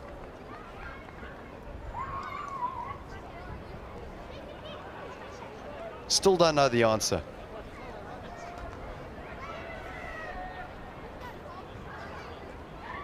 Another false start. Good news is, Grant, after this delivery, we're going to welcome in a special guest. How special? Good Timaroo boys, so very special. Oh, that's clubbed. Man there, but didn't get there. One bounce for 4. I must admit, I just love watching this guy bat. Rachin Ravindra, slightly short, pulls it off the front foot, great timing. Magnificent start to his innings. I've given the intro. It's a very good afternoon to the opening bowler for the Firebirds. Hamish Bennett, thanks for joining us. Thank you very much, Craig. Thanks, Grant. Great to be here.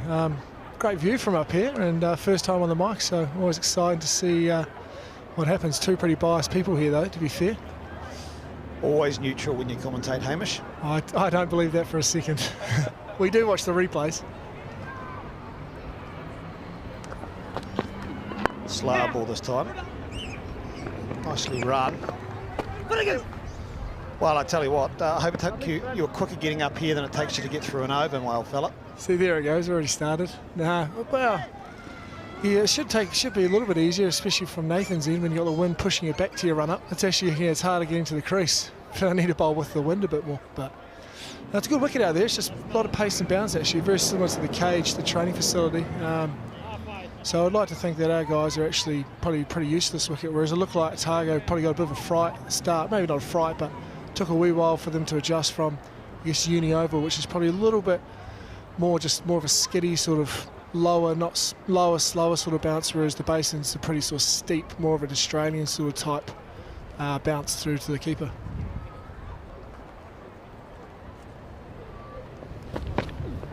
It did seem way beautifully played. That's what I talk about with Devon Conway. He just reacts to what he sees. Well, there's no third man, and we saw this with the Firebirds as well, deploying more of a wider cover or deep point. Conway knows that. Soft hands down to third man. Beautiful stroke. So, I mean, would it be fair to say then that in the nets that you were also, you know, like Sasiasi was using 3/4 seam, cross seamers in the nets as well? Yeah, well, Sasiasi, we call him the bird killer. So if we want the ball to stop swinging, we give it to him. So he bowls a lot of those deliveries. Yep. Slow ball there from Nathan Smith. Yeah, I don't think he bowled one down seam, Hamish. No, he wouldn't have. I don't think he would have bowled one all 2021 down seam, Craig. Maybe to warm up into the mitt, but no, he sort of bowls those 3/4 cross seamers. I mean, and that's his skill. He's a tall man, comes in, hits that length, and tries to get that variable bounce, and that's what he did today. He got the ball to really stick through to the keeper and grab the outside edge a couple of times. So what about red ball cricket? Does he try swing it in red ball cricket, Seema? Well, those new Kookaburra balls, he can actually swing them, so that tells me that maybe they're too good, too new. But he does try and swing it more there, but in white ball cricket, yeah, he's more of a 3/4 bowler. Dot the end of the over, 2 gone, 15 for 1.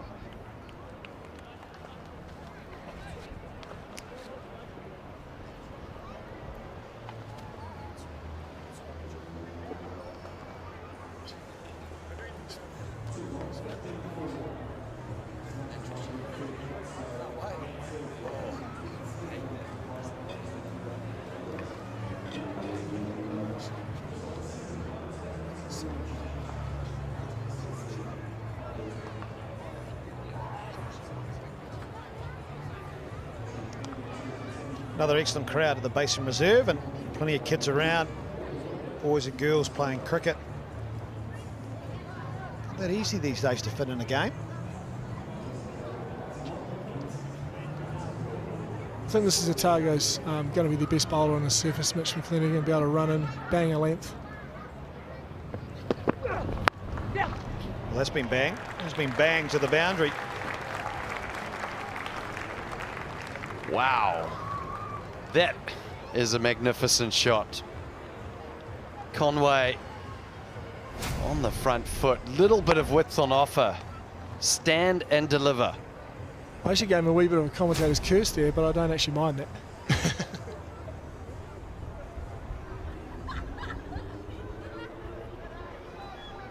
There are just some players that you like watching for whatever reason.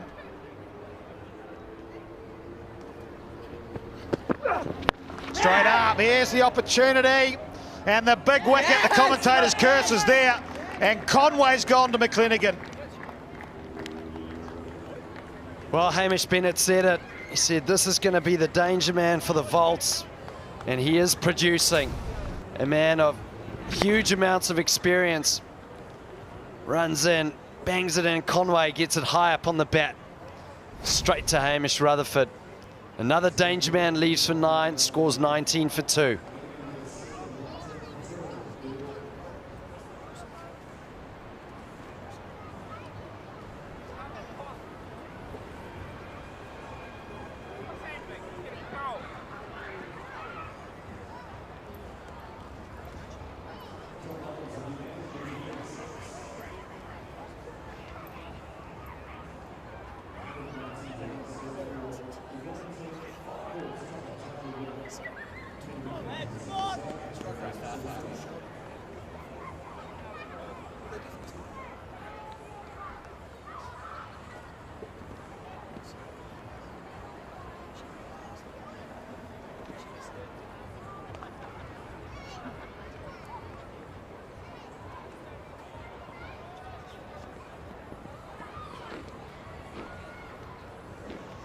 Chat between the captain on the left and dual wicket taker Mitch McClenaghan. 2 for 9. 2 big scalps. Finn Allen, Devon Conway, Tom Blundell now at number 4. Grant Elliott, you spoke about the big 3.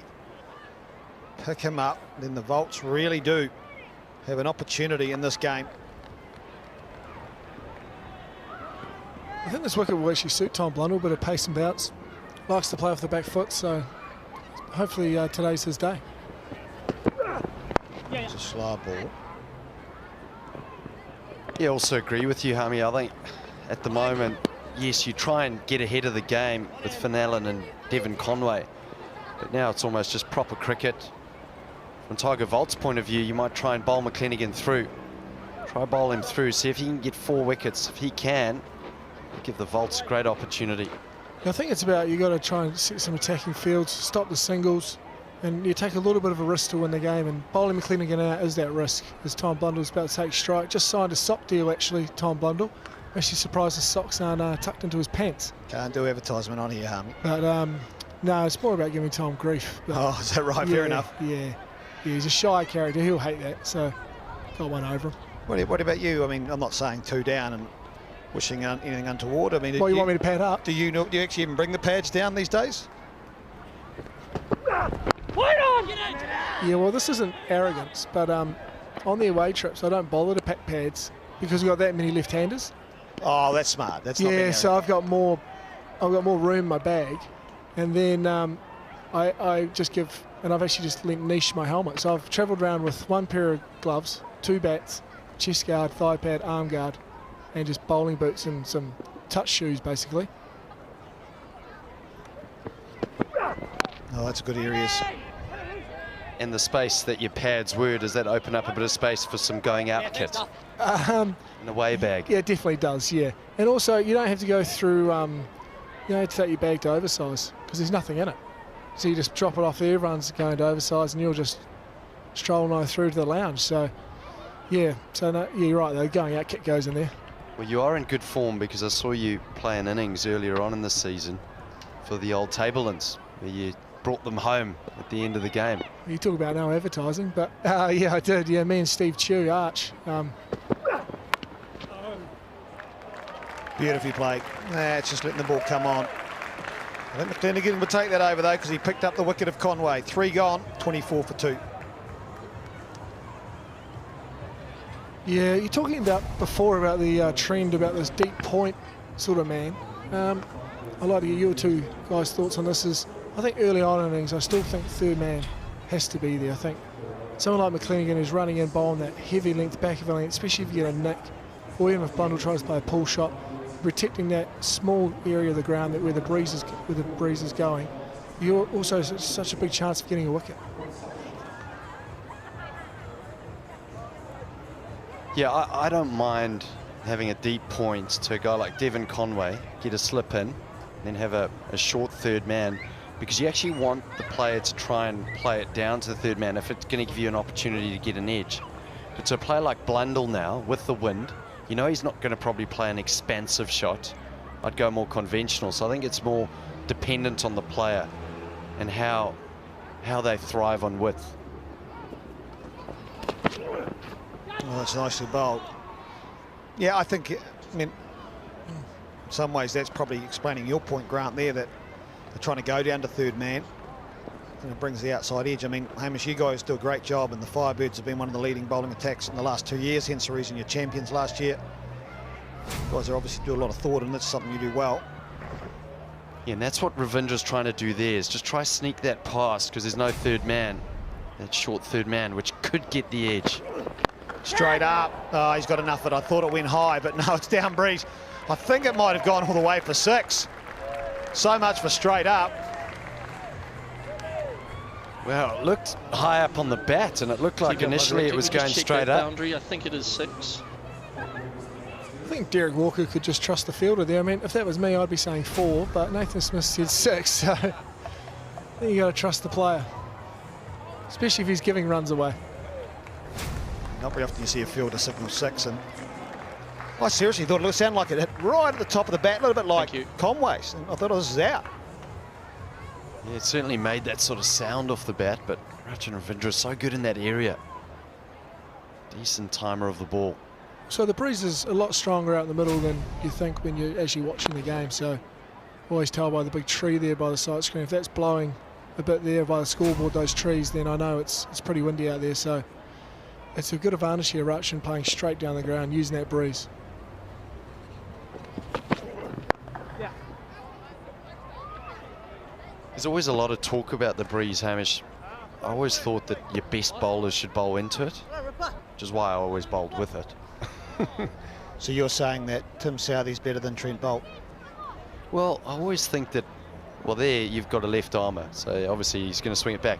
But I think that if you bowl in one-day cricket, you bowl your best bowlers into it, you've got more chance of trying to stem the flow of runs. Right, white ball. Yeah. Good clarification. Yeah, just the white ball. Picked up. That's nicely played, fine leg inside the circle. So Blundell, he's looking good. You said that, Hamish Bennett, that you thought this might suit him, the surface. Yeah, he's I mean, that's why he's done so well in Australia and does well at the Basin reserves. He likes the bounce. It's pure and simple. He's a back foot player. He pick anything up. No one, I mean, he's probably the only batsman I wish that I had this flaw. I mean, he would rather face a bouncer than a half volley, you know, so he wants anything over hip height that he can pick up.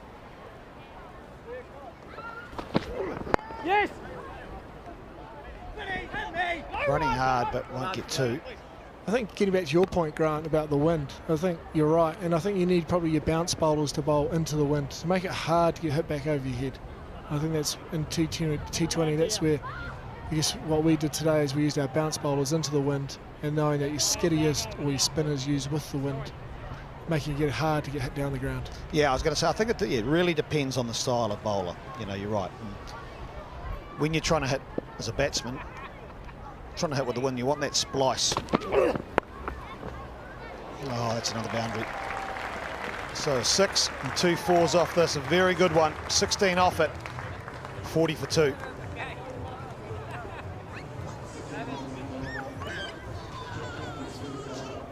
Rachin Ravindra almost jumped off his feet there, played that mid-air. Width on offer. It's a great shot. Plays 360 degrees around the wicket, Rachin Ravindra. He hasn't really got going in this competition, just 140. He's got some wickets.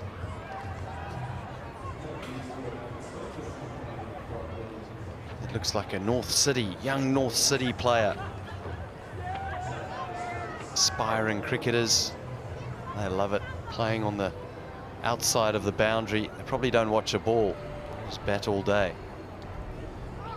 You're a good watcher of cricket, Hamish, when you've done your bowling duties. When it comes to batting, what do you normally do? Yeah, all depends if we're... Yeah, for the T20, I like to actually watch the game from the change room, actually. I like just to sit down and have a bit of a lie down, watch on the TV and listen to the crowd, and I sort of play me and Jimmy Neesham sort of sit there and go, that's 4, that's 6, that's out, and then he sort of panics and pads up. How many toasted sandwiches do you go through? Nah, zero.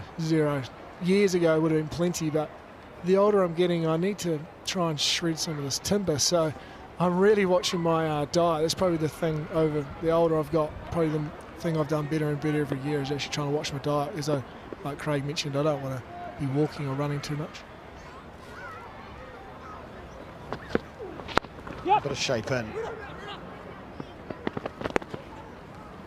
You obviously weren't in the batting meeting because I asked you earlier, but who do you think are the dangerous bowlers here? Obviously Mitch is dangerous, but is there anyone else here that we should watch for? Yeah, definitely Mitch, just with the bounce on the surface. I actually think if the Volts had their time again, I think they probably would play Michael Ray. I know he's 12th man, I know it's probably a bit not great of me to say, but he would have been quite the good bowler into the breeze. And I think Ripon, or Ripon, sorry, I think especially with our left-handers, to turn the ball away, being able to bowl from our advanced stand end, big side to Tom Blundell, so I think he's going to be a game changer as well. I thought that the way that you guys executed, and obviously you got wickets, so you were lucky as a bowling unit. You're never really under pressure, but that over that Van Beek bowled, the 17th over, where he bowled wide outside off, try to get the batter to hit to the longer boundary. Was that spoken about beforehand? I think it was spoken about between Michael and Logan. With the bowling meetings, you try and keep everyone sort of out of it really, because the batters think they know how to bowl, and then you're not allowed to tell a batter how to do their job, so it's just good to stay away from the batters really. I love that. But I think Logan's spoken about that. I think there was a strength just with the ground dimensions today. Oh, it's a lovely shot. That's whippage. Just a lovely use of the wrists, picked up the slow ball. Oh, wide of the crease from Nathan Smith, slow ball, just rolling into the pads of Tom Blundell. Picks it up early and just whips it off the front foot. Well timed, great shot. I actually think though, getting back to that 17th over, I did speak to Logan in between the innings, I actually think he could have went length for a couple of balls, especially to Nathan Smith, who was 9 off 9. Actually not give away your cards, not give away your tricks too early. And also here with Nathan Smith, I think he's better off trying to challenge the outside edge of Tom Blundell here than take the pace off, especially with the surface. Slower balls aren't really gripping or popping or sticking or anything. Oh, that was a bit closer than I thought. Blundell didn't really take off that quickly. He's done too many calf raises with his advertising this week on Instagram, so his calves are probably a bit sore. That's what they call... He was running on the treadmill here. He thought, oh, yeah, cruise it. And then he went, oh, hang on. Oh. Yeah, I actually think this wicket is a little bit of a first-class type sort of wicket. You want to be challenging that back of the length, that sort of just over sort of stump height, and challenge that outside edge. Waiting. Another slow ball. Ends with a dot. 5 gone, 47 for 2.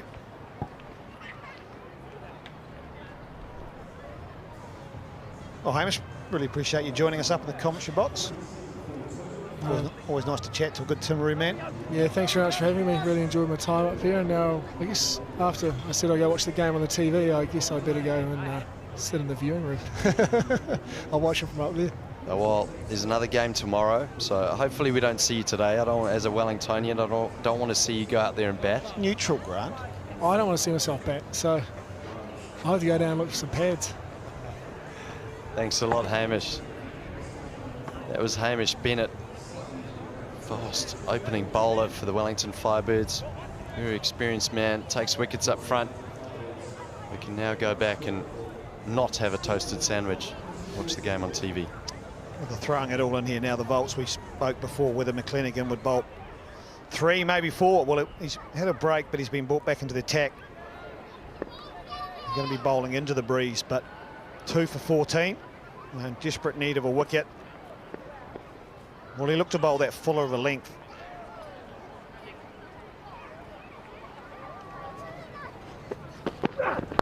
Use of the feet. Oh, again, whippage. Lovely wrist from Tom Blundell. I don't agree with this, Craig. Mitch McClenaghan coming into the win now. He's been so successful with it. Now changes ends. Tom Blundell uses his feet. He thinks, I'm going to go on the offensive here. But I think McClenaghan, he should have bowled his 4 overs through, but I think they should have been with the wind. Yeah, you want to give him everything in his favour, don't you? You want to give that a real chance.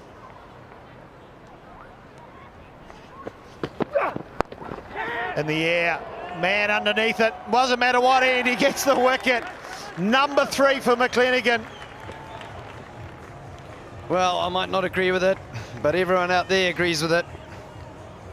Short to Blundell. Whips it to square leg, doesn't get enough on it. And an easy catch there. Looked like Anaru Kitchen. He's pumped up, Mitchell McClenaghan. That's his 3rd wicket. Blundell departs. The score is 51 for 3. That was more, it was interesting, he got a bit tied up, Grant, didn't he? There wasn't yet regulation pull shots. A little bit like his whip through the leg side that had been full. He tried to whip it standing really tall. And then because of the bounce, it didn't really control it. Yeah, well, I think he wanted to get it finer, didn't he? He just got a little bit high up on the bat. Yeah, it's lucky we're not captains. McClenaghan's done the duty. Josh Finney took the catch.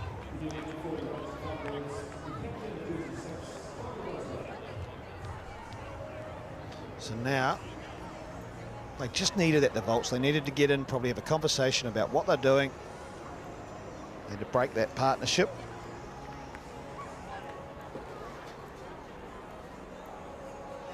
Mitch McClenaghan in his 200th game of this format, 3 for 18. Michael Bracewell, skipper. Middle them off. Yeah, middle off. The way he plays is sort of one way, Grant, and that's full bore in this version. Well, 2 seasons ago, he had a very successful season, his most successful season. He averaged in the mid-30s, struck it at 180, then decided he was going to go down to the middle of the order. And, yeah, you know, to change, I mean, you know, as an opening batsman, that's tough. They're 2 totally different things to play that way when in the middle you don't have, there's boundary fielders everywhere. Yeah, 2 players back as opposed to 4 or 5. Slip in place. Wait on, wait on. I don't know if he chose to go down the order, Grant, from what I heard. Yeah, like the start of the competition, I think he'd hit something like 15 sixes in the first 3 games. But what will happen here is if he's still there in the 10th over, the game's gone, 10th, 11th over. Hamish Bennett's just leaving. He's going to find himself a set of pads now. And a helmet. He's got 2 bats, though. That was the surprising thing. And there it is, hit hard, beautifully wide and mid off. So underway Bracewell with a glorious cover drive. Nice, and that's what we used to see with him opening the batting. There's no cover out there. Anything slightly full or short, latched onto it early. It's a great way to get your innings underway. There he is. Always good to chat. Hamish Bennett, genuine good guy of the cricket scene.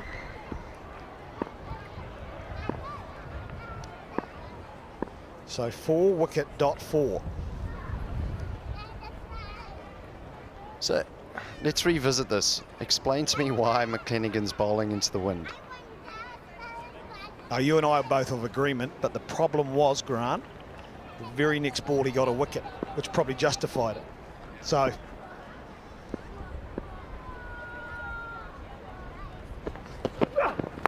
Yeah, mate, push. just used. 3rd man is there. Neil Broom's got a very good arm. Will he take it on? Oh, this could be trouble. And, oh, this is close.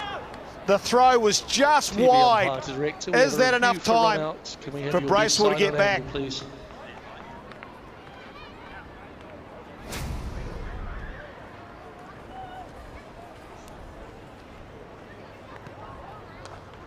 Possible just to rock and roll that?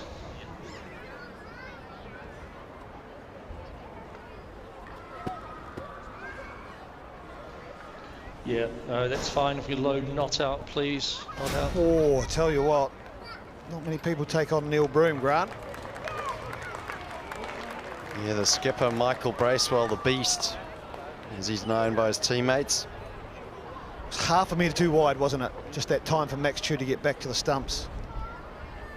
Yeah, it's a stretch. That's the thing, though. You know, you're 3 wickets down, and you start looking at that total. Every run starts becoming a little bit more difficult to get. Start making mistakes. The Volts would love a run out now. But what I would say now is McClenaghan's got 1 over after this. Does he come with the wind or against it? No, I don't know, Grant. I don't know. Depends what happens to this ball. Whatever happens, I think you keep him going. Try to get him 4. Yeah, I agree with that. Yep. All I know is he's not allowed to bowl the next over.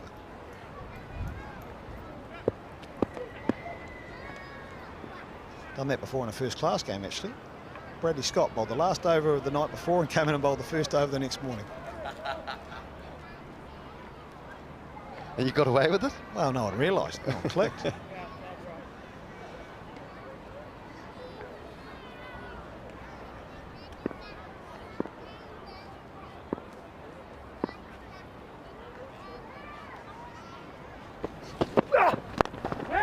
Clothed over mid-wicket, but it's down breeze, so it's going to run downhill. Need to go wide, Bracewell. He's going to come back. No, he won't. So just 2 to end the over.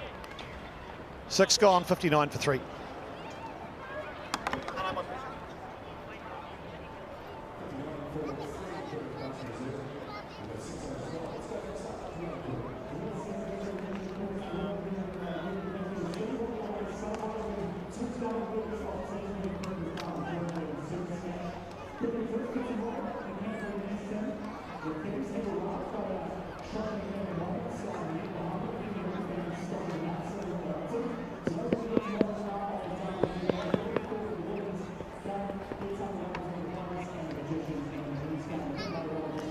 Power play completed.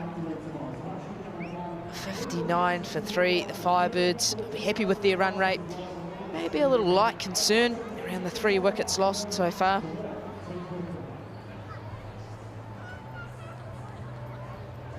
.79 runs to win of the remaining 84 balls.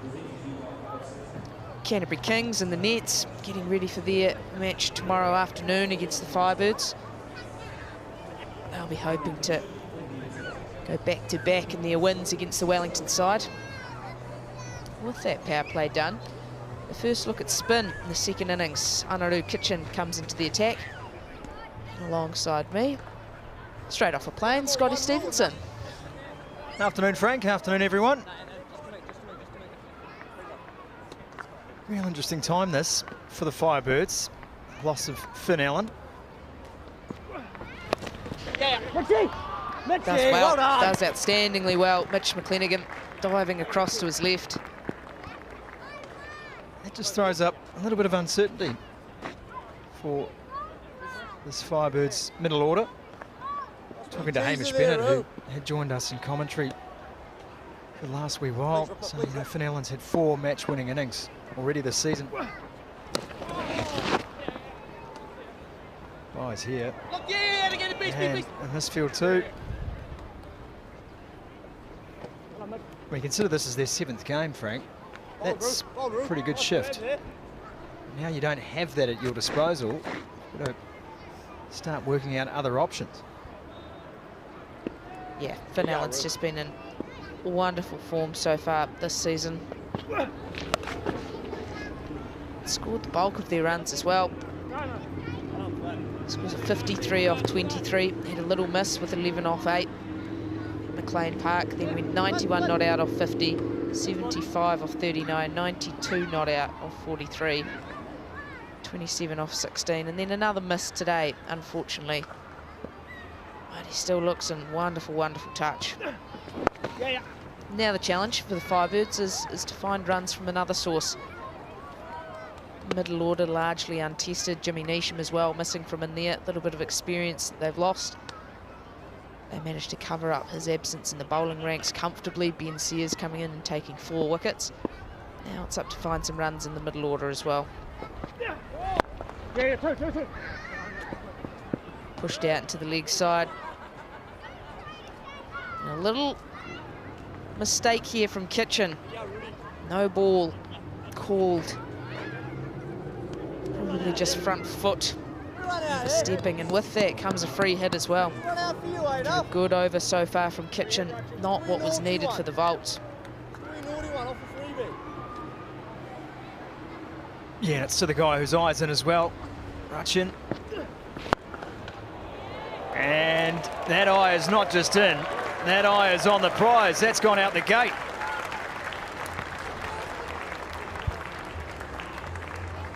Punished off the free hit. Still toss the ball up, full. Ravindra into that sweep slog. Good extension through the ball. Up onto the tiles. A good over quickly turns into a big one for the Firebirds.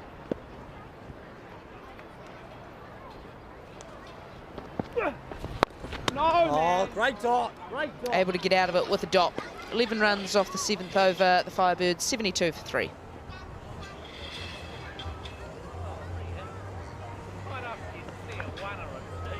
Yeah, it's so tough, that free hit. You're trying to maintain the pressure on as a bowling unit. And say, well, we're going to make you fight for these runs. It's not a huge target, but we'll make you feel like you have to earn every run you get. All of a sudden, an over that's going 2s has suddenly gone for 11. And it just provides the batting side with the impetus.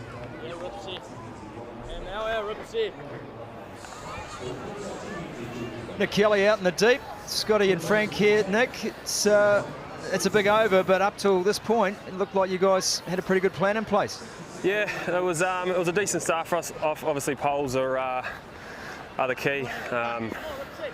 It's just pretty tough when the run rate out now. Yeah, we only need 5, so yeah, we just got to look to keep being aggressive and taking wickets. Down.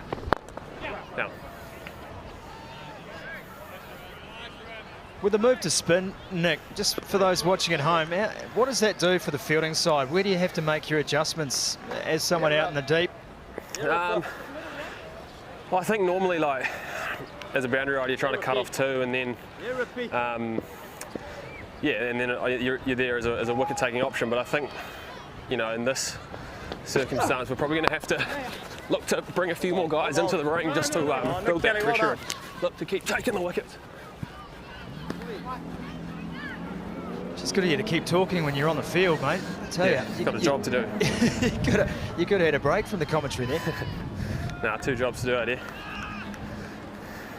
You're right, though, about the start, isn't it? I mean, that gives you confidence. 3 down, you got rid of a couple of handy players as well, so yeah, every ball's a chance here. Yeah, I reckon we should have kept Mitchie going from the other end with the wind up behind him. You know, he said he was in good rhythm, but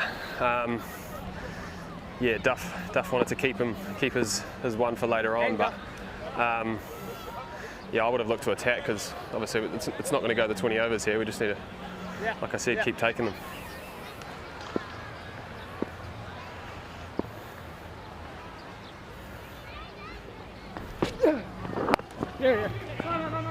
Hit. Oh, there's a chance, there's a chance! Oh, direct hit has him. A direct hit would have had him, and by some margin too. What is Rippy doing there? Get back to the stumps. Quick from Max Chu, gets back, gets a good look at all 3 stumps as well, and unfortunately can't hit.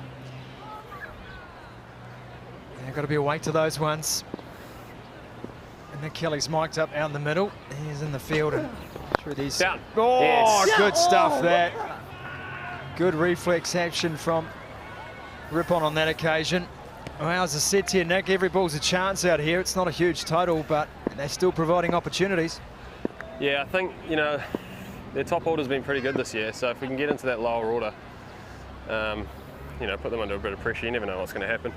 We're in a do or die stage here as well in the competition, so we can sort of afford to, you know, leave everything out here, which is nice. What did you make of the surface as well here, Nick? When I came out to bat, the message was it was an absolute belter, and then when Sears came on and he was just bowling those hard length cross seamers, it was actually standing up quite a bit, and yeah, it was almost taking like little divots out of the wicket when it was sort of bashed in. So we sort of had to reassess, and then before we knew it, we were 50 for 5. So it's tough to come back from that. Chucky, 5 in front, Rob.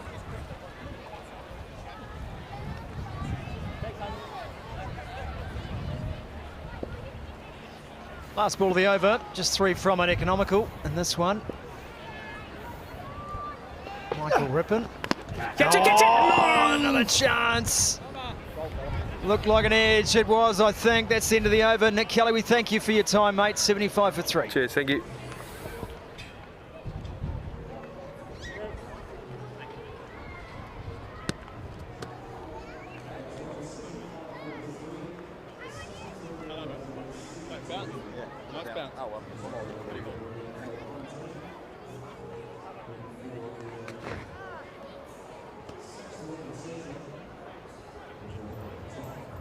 Well, the Kings in the background, Frankie, but of course the Magicians also in action tomorrow. Yeah, Finnegan. Yeah, Finnegan.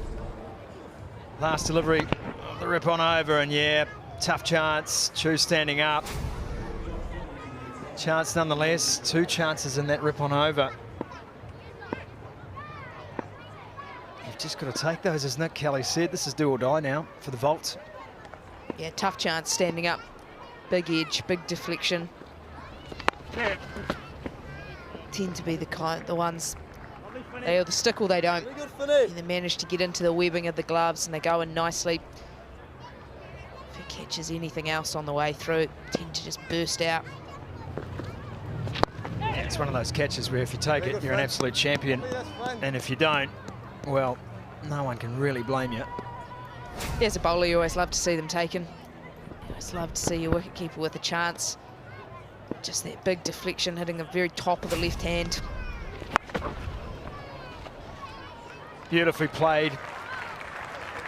Michael Bracewell sweeping all the way to the boundary, right between the fielders. That's an excellent shot. Yeah, it can be a tough shot as well on a wicket that is just standing up a touch. That little bit of extra bounce. He gets into a good position, controls it well and hits it a long way in front of square. Yeah. Smudgy! He's punched off the back foot on this occasion, pushing hard for 2. Oh, it's gone, has he? They'll have a look again. I think they've got their man this time. Nathan Smith likes it. It all looked a little slow motion, Frank. Oh, it's the arm, it's not the ball. Yeah, could load out on the big screen, please. Out. It's gone. He's taken the bails off. First with the arm of the ball in the hand, and it all comes crashing down. Rachin Ravindra is on his way back to the pavilion. Did all the hard work, 29 off 20 balls. And unfortunately running out, coming back for the second. Firebirds now 82 for 4.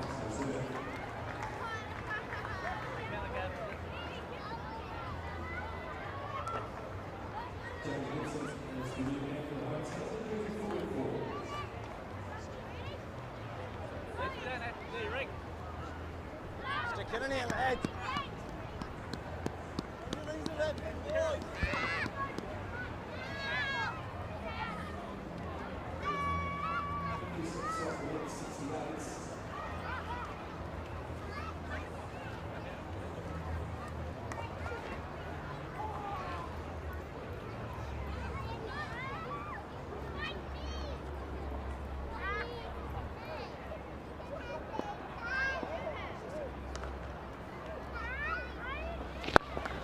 Finnegan. Oh, not again, boys. Well, Finney makes the breakthrough. Smith out on the field. I thought for a second in that run out, Frank, that Finney had taken the stumps without having the ball on his hand, but he hadn't. Row. Lovely row. That's it, Finner. That's the last ball of the over. 82 for 4.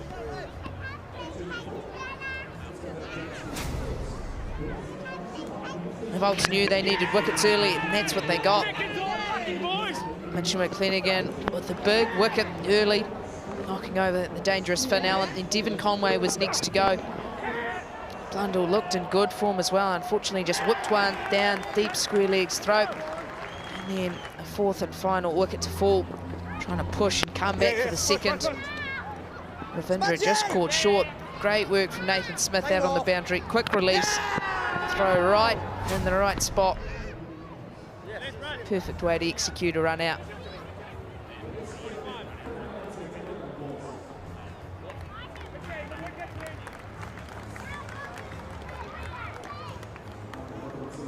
Yep.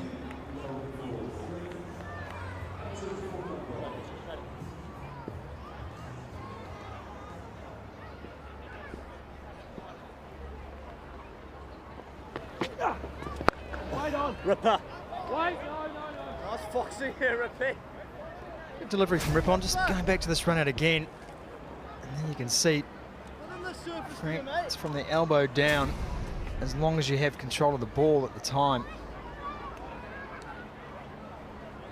So if you take out the bails, anything from the elbow down, any part of the forearm, as long as you have the ball in hand, you're good to go. Yeah, one of those weird and wonderful cricket rules, I guess. I think when you initially look at it, it looks a little strange, but yeah, you are absolutely correct, Scotty. Anything from below the elbow with the ball in hand, it's totally fine to break the stumps with.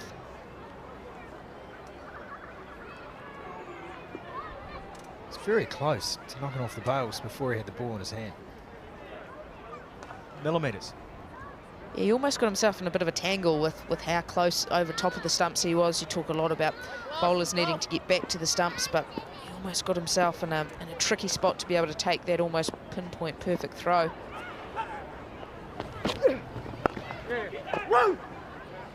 Getting a few revs on that one, Ripon, trying to rush it through, keep low.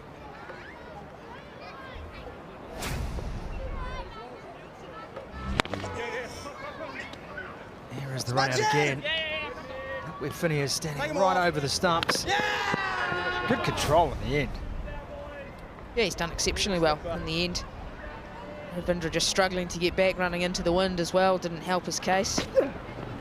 Looks like me running most of the time. Ripsy. Running through mud. I won't even wade into this conversation about what a struggle it looks like to run. My struggles are broadcast pretty much daily at the moment, so I'll stay in my lane with this one and just say, know how he feels. Oh, they're going to go for it again. And this time the throw's not so good. Chu's diving all over the show. Yeah, the run rate isn't really a challenge here for the Firebirds. But another couple of quick wickets and things start to get very interesting. Certainly slowed down.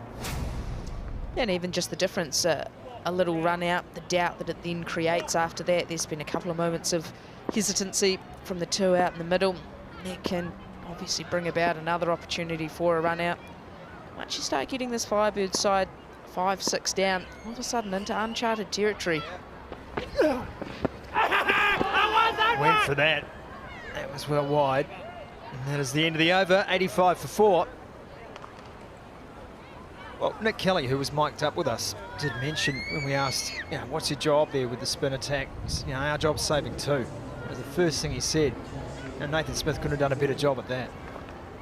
Yeah, very interesting to hear, wasn't it? I think a lot of people, when you think about fielding out on the boundary, you think my primary job's to save 4, to try and save 6, maybe even pick up the odd catch or 2, and that was well down the priorities list. Definitely his first job, save 2, second job, take a catch. And this format of the game really puts the onus on fitness and on the ability to attack the ball as a fielder. And you are picking up most times running full speed, and then you have to get your throw away quickly. And yeah, have a look how Nathan Smith affected that play earlier. Almost textbook. And it's a skill that is just developing at an exponential rate across the board in both the men's and the women's game. Well, it's just an area of the game where you can make so much difference. A lot of fielding is actually down to attitude, really. About that desire to put in 100, to anticipate well, to work really hard. Wait on! It's a way to get yourself into the game as well. Cricket can be a little bit of a cruel game at times. You can bowl your best ball and get hit into the stands. You can be hitting the ball amazingly well and get an absolute jaffer that knocks you over, and that's the end of your day. But fielding's a bit more level. Generally, the effort that you put in, the rewards tend to go with that as well. So it can be a good way for everyone in your group to be able to contribute. If everyone in your side saves 2-3 runs, all of a sudden it's a completely different ball game. Gibson swinging. Got plenty of it. Won't be enough to go to the boundary. Just fielded on the block there. Smith again. It's a bit of a all or nothing bet, this, isn't it, with McLennan? Nick Kelly also mentioned he probably would have kept him going. Jake Duffy was maybe hedging his bets at the time, thinking, no, I might need him later. I think even the Duff man has realised that now's the time. We've got to strike. No!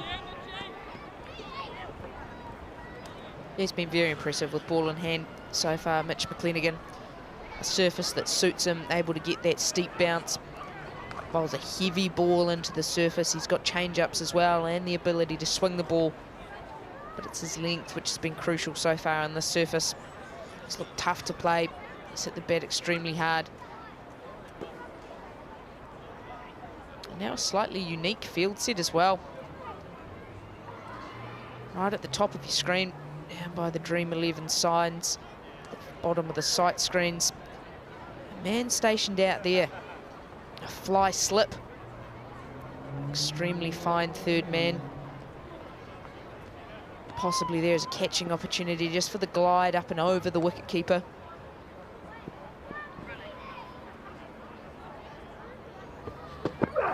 Oh, so close inside edge. Now that's an intriguing position, isn't it? That fine third man, almost directly behind the keeper. And a quality bluff to go with it as well. Yeah. For all money, you'd be expecting short. As Gibson was. Just seemed to hang back on the back foot, expecting that ball up around the chest, head height. And instead he gets the full one that shapes back in. Almost got through the defences as well. Same position now for the left-hander. Oh, gives himself some room, and that is right up into the Logan Van Bank. Doesn't matter where you station your fielders. When Michael Bracewell's hitting the ball like that, goes for the fuller length ball again. Bracewell up to the task, just gets inside the line of it, picks it up, hits it high onto the bank. We've seen some good catches taken out on the bank today, but unfortunately that's not one of them. I think there was a lot of shade being thrown there by the youngster next to him too.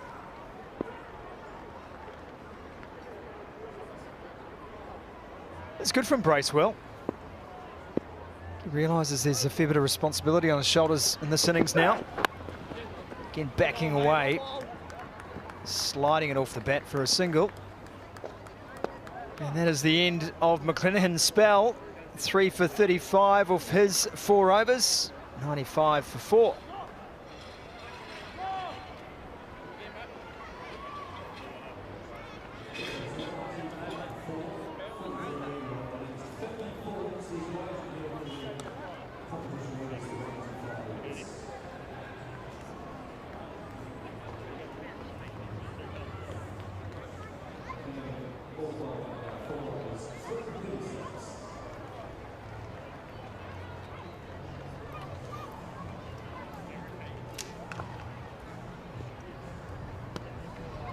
Yeah, Ripper.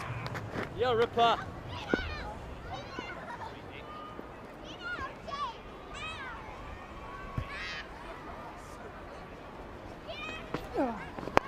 Ripping back into the attack, could be a chance in the deep. No, falls safely. Really well bowled. Josh Finney coming around.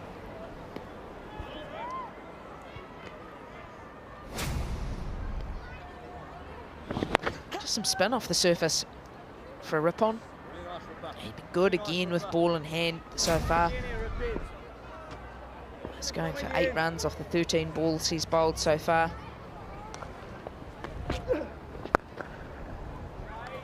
Oh, that's a good shot too. And it'll go all the way to the boundary. Bracewell looks like he just wants to get on with the job here. Put the mockers on him ever so slightly. Said how well he had bowled. Just slides on a little bit full with those 2 fielders up in the cover region. Another boundary to Michael Bracewell's tally. With that as well, it brings up the 100 for the Firebirds.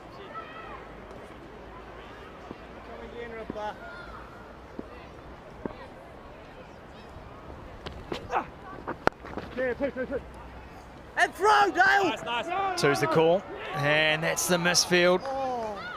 They come back, and it's comfortable on the end. Well done, Smudge. Well done, Smudge.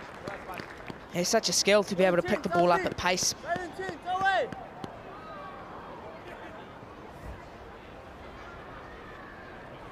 Does all the hard work.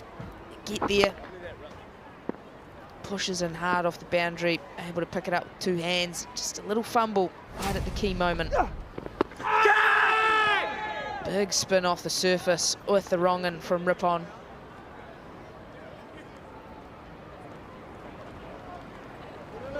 Surface here, Rippy. Put on the surface. Yeah, he's getting it. He's getting it to work for him. Bracewell didn't look to know too much about that one. Grant Elliott joins us in the commentary box. They've weathered a storm here, the Firebirds. Jeff? Run! Run! Oh, they've gone nicely. When I was in the commentary box with Craig Cummings, we spoke about early wickets, and that's what the Volts got. They got the early wickets from Mitchell McClenaghan. He's bowled extremely well with 3 for 36. But I think the game's been taken away by the Volts by the captain, Michael Bracewell, who's played a really good hand here, 34 of 25. And Rachin Ravindra as well. He was run out, unfortunately, for 29. He was looking good, but those 2 small scores have taken the Firebirds to that 100 total now. And just 35 runs from victory, you'd say it's the Firebirds game. But anything's possible, I guess, in T20 cricket. The Volts are going to need something special.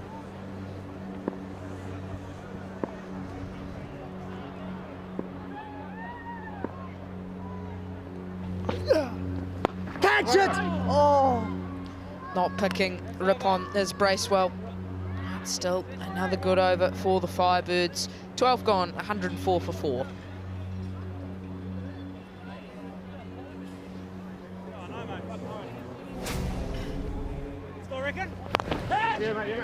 Well, you just have to wonder when the Volts look back at this game, as we see some of the shots from Michael Bracewell here,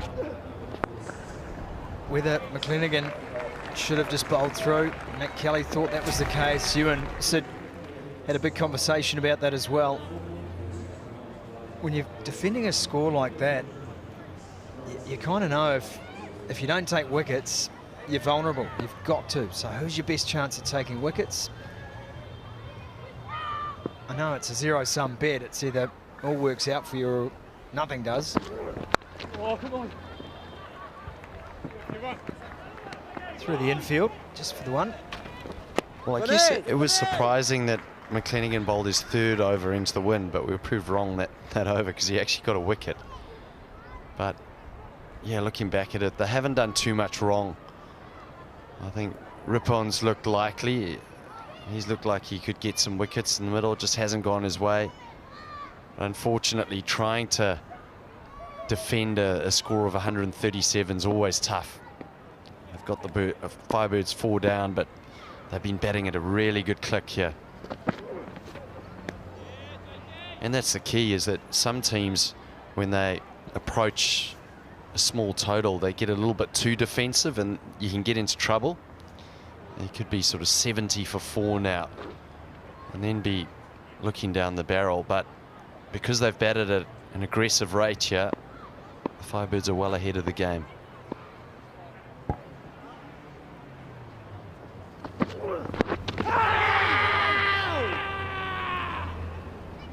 Well, he's knocked Michael Bracewell over, but the appeal comes to nothing.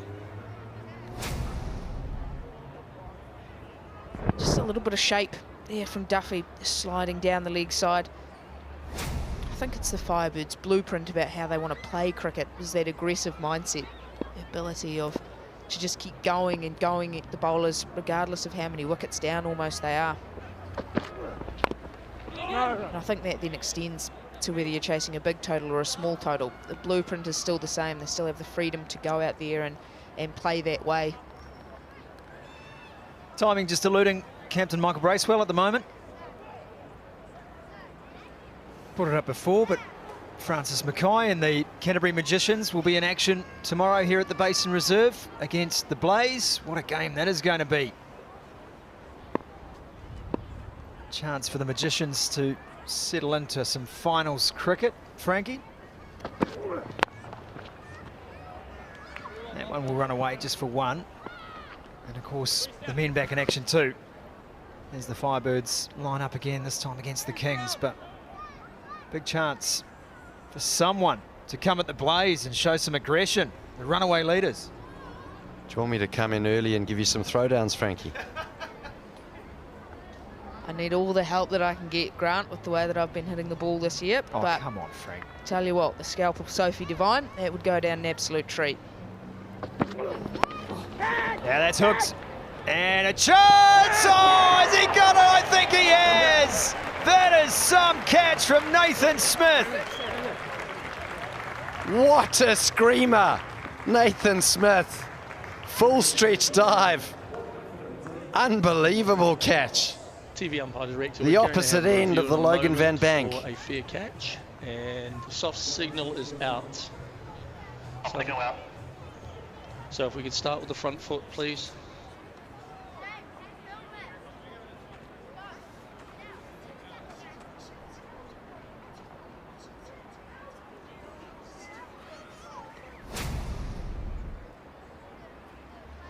Fair delivery, so best angle please for the catch.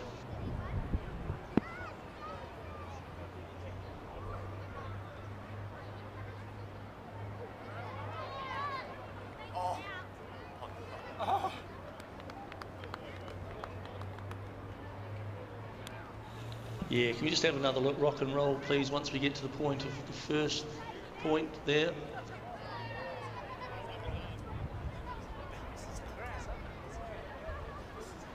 Yeah, that's fine. If we can go to out on the screen, please, out.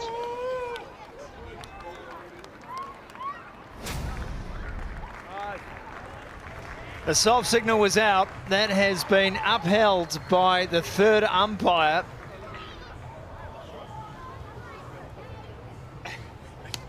That's an outstanding grab by Smith out on the boundary. He's done a lot of work to get to it. The little bobble in the hands as well, and that means that Gibson has to depart for 6.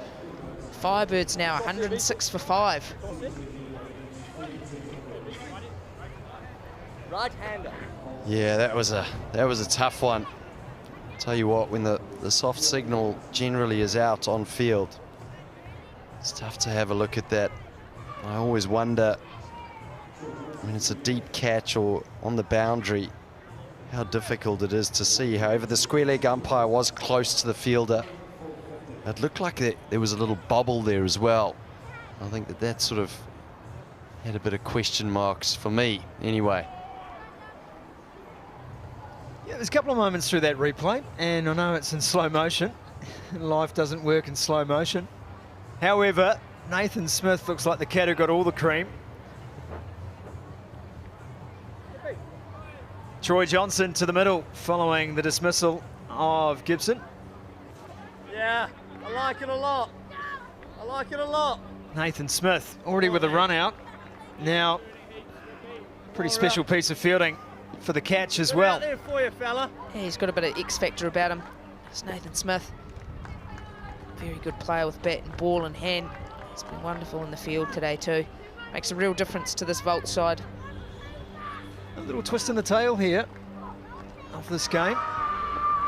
Oh, well done, well done. Well, Troy Johnson started well. He's got 50 not out in his first game against Auckland. So, accomplished batsman.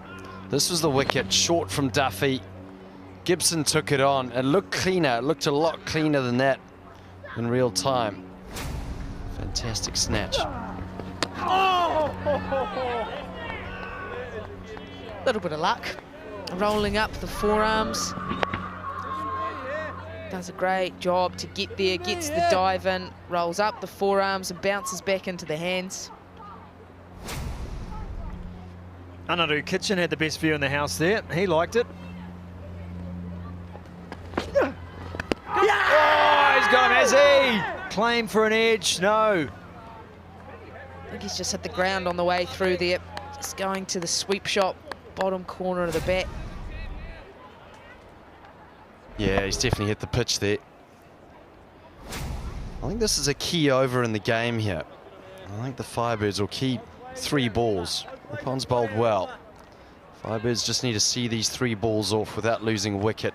Just be a bit more circumspect. Mitchie! Mitchie!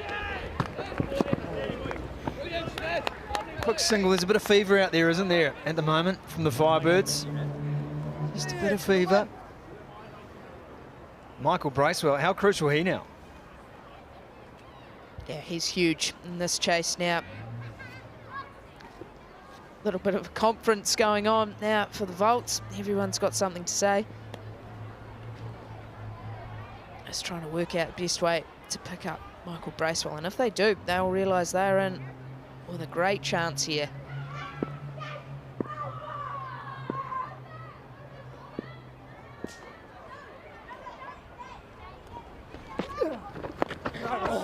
Rip. Rip, rip, rip. Good crowd on the bank too here today at the Basin. Over, lads. Lovely day in Wellington. Just a friendly reminder to make sure you scan your QR codes. There's a bit of COVID news around today in New Zealand, so keep yourself and each other safe.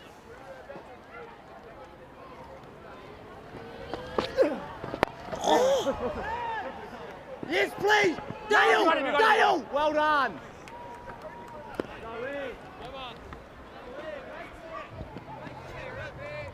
That's the end of the over, 108 for 5. Now, I would say that that's the end of one of the danger men.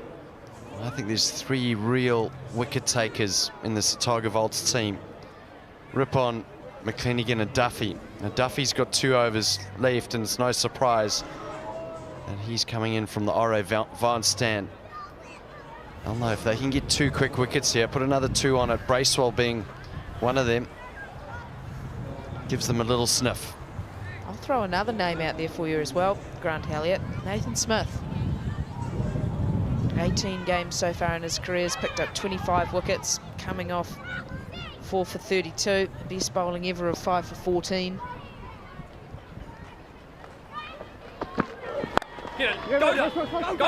Yorker length there, Duffy. And they're coming back for a couple. And that's good hustle. Good running between the wickets. Yeah, the other thing too about the Nathan Smith call is he's hot. He's hot in the field. Nick Kelly rejoins us. Nick, still in this one? Yeah, we are. Like I said earlier, poles is wickets are the key. So, yeah, just there's a bit of a feel out here, which is nice. Oh. Hey, Nick, it's Grant here. Grant, how are you? Now, you proved me wrong. You bowled McClenaghan 1 into the wind. Why did you bowl him into the wind? Still got the wicket. Did we? Yeah, you got Blundell caught at deep square. Oh yeah, that's right. No, I've got no idea. I'm not privy to those conversations. I'm usually out on the fence. I, to be fair, thought he bowled all of them down one, so what, you know.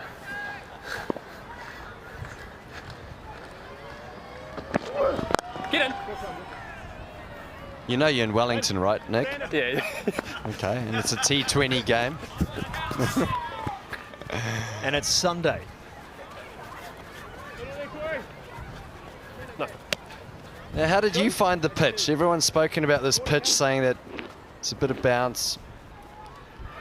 Yeah, like early on, it was coming on real nice, and then when Sears came on and just like bashed away at that sort of back of a length, and obviously he's got his bit of extra pace. Found it quite tough, but I think anything fuller than that, it's actually belter. Get up! I think it's a great period here for the Volts, just putting the vice on at the moment. When you look at the remaining overs, 5 and a bit, what are your bowling options? Stuff man to come back for bowler's fourth, but what else? Yeah, maybe Anaru. Maybe, yeah, I think, yeah. Like, we can't afford to leave people too late, so we've got to, you know, make all our plays now. Right. Oh, yeah.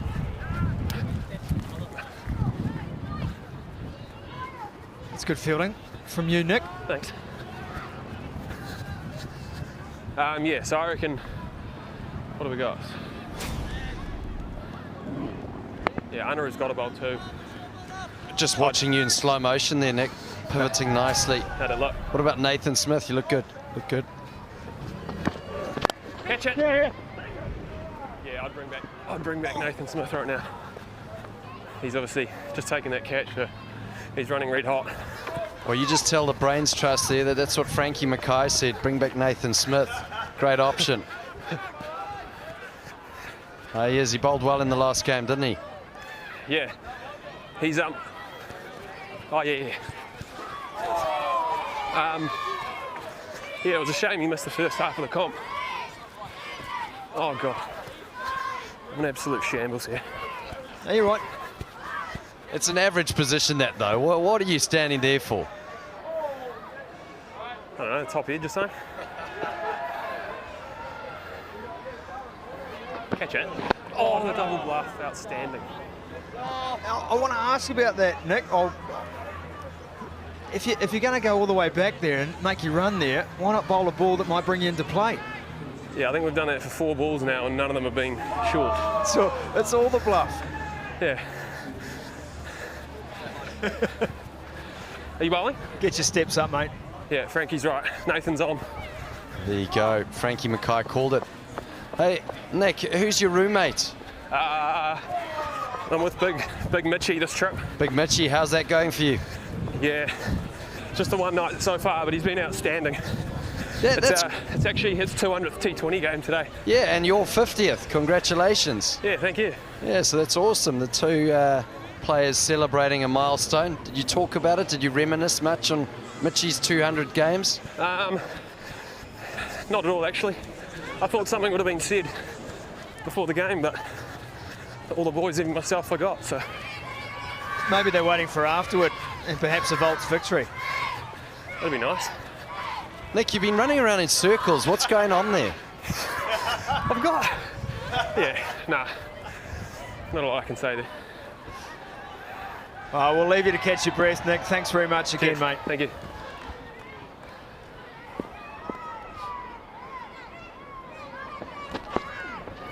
Oh, that's good. Off pace, Michael Bracewell didn't pick that up at all.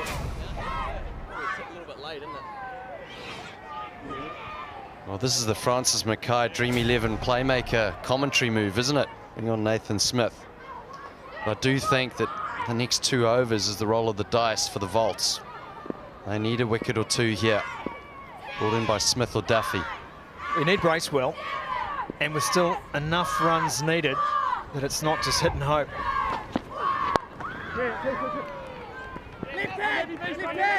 Well done, Chuck. That is sharp work in the field. I want to show that one again. Choreography.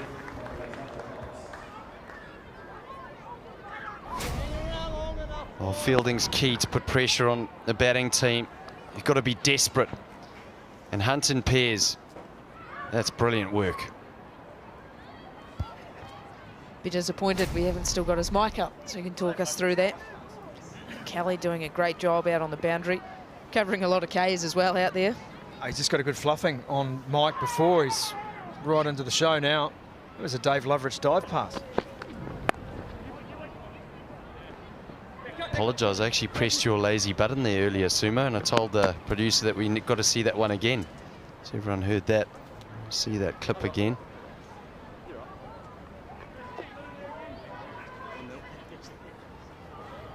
That's 2. Hello, look, Tim. No, that was brilliant. Brilliant fielding. There's a lot of buttons in front of you, Grunter. We've all pushed the wrong button before.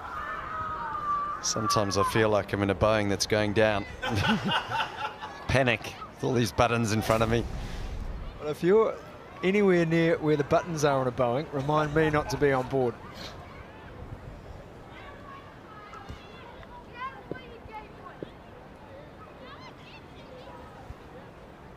Let Francis Mackay bring this commentary back to acceptable levels. Yeah, goodness, it's been a long day, hasn't it?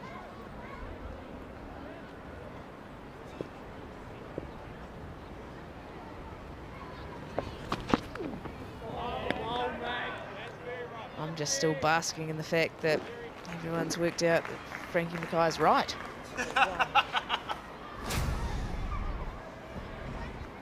Yet to be proven right here, Frankie. Yet to be proven correct, but Nathan Smith, he certainly does have the goods here. He's got a decent slower ball, moves the ball through the air, and there we see a decent bouncer as well. Can create opportunities.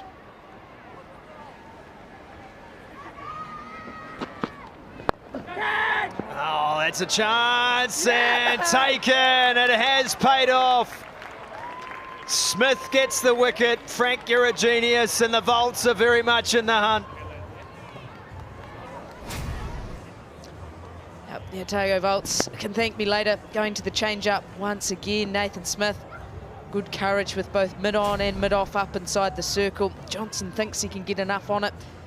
Fortunately for the Firebirds, he cannot. He departs with just 2 to his name.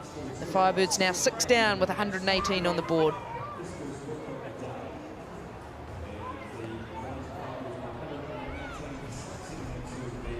Not just bravery from Nathan Smith, great execution, but also the captain having the mind to keep mid-off and mid-on up. You know, asking the Firebird Johnson to play it over the bowler's head.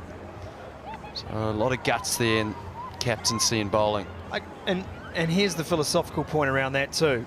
You've had your fine third man put in 4 times, as Nick Kelly has said, in a catching position, looking for a top edge, and every time the bowler's bowled full and at the feet. Here you've got mid-on and mid-off up, because you know the off-pace delivery is going to be bowled, and you're asking him to hit over the top, and you take the catch. And that's a plan coming together, that. And you need the bowler to execute in those areas. So that's great when you have that synergy between captain and bowler. We see them talking now together. Duffy, Hamish Rutherford, Nathan Smith getting together, working out how they're going to get Bracewell out, who previously was a Volts player. There's a swing at that one.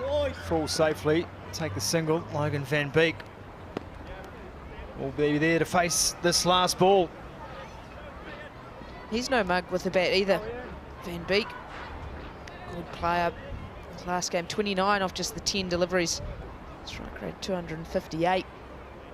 Good striker of a ball, good athlete as well. Gets up and down the wicket, runs hard.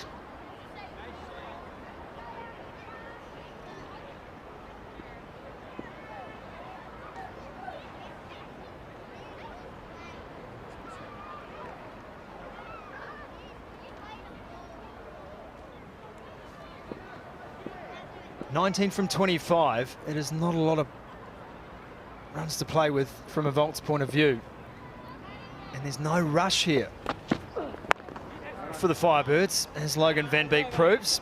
That is the end of the over, 119 for 6. And that's the problem when you're looking at a wicket-taking option, and a wicket-taking option that relies on the batsman having a crack at you, because they don't need to.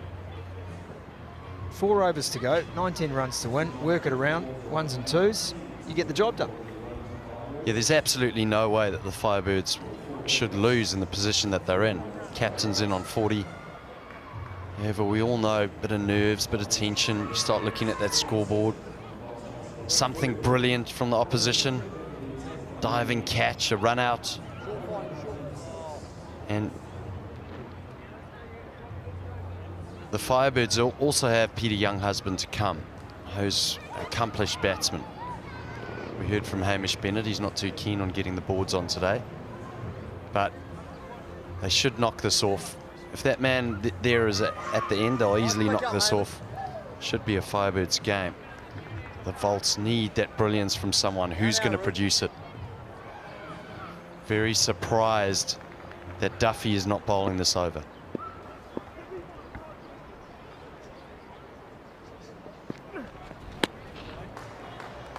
Bit of a rough start as well from Kitchen. A little bit of guessing as to how Michael Bracewell was going to play here. It's fast and into the surface. Duffy! Well on, well on, well on.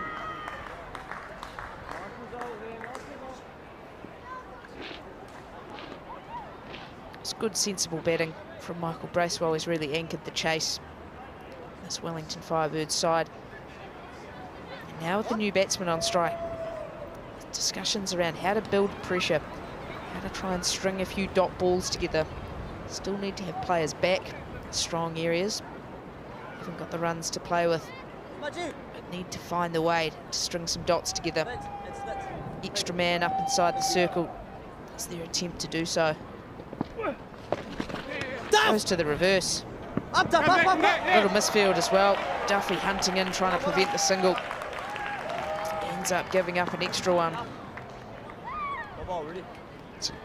Very gutsy shot this early on in the innings, especially when you're looking to just play in a conservative way to knock these runs off. Paid off in the end, he got to. Oh! Spearing it in on this occasion, Kitchen. Van Beek looking to be aggressive. What's going on, Hamish? Looking to try and keep the pressure on the Volts here.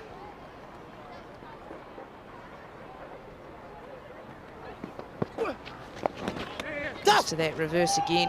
Oh, you good? Couple of slips in the outfield. Jacob Duffy might need the longer studs in the shoes.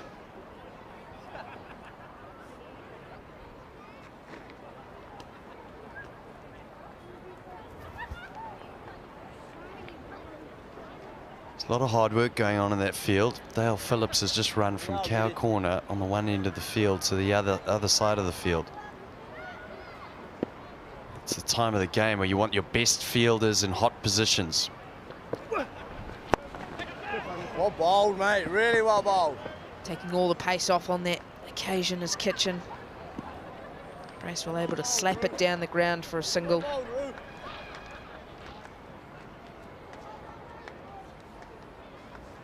I really like this field to Van Beek, aggressive, mid-off up.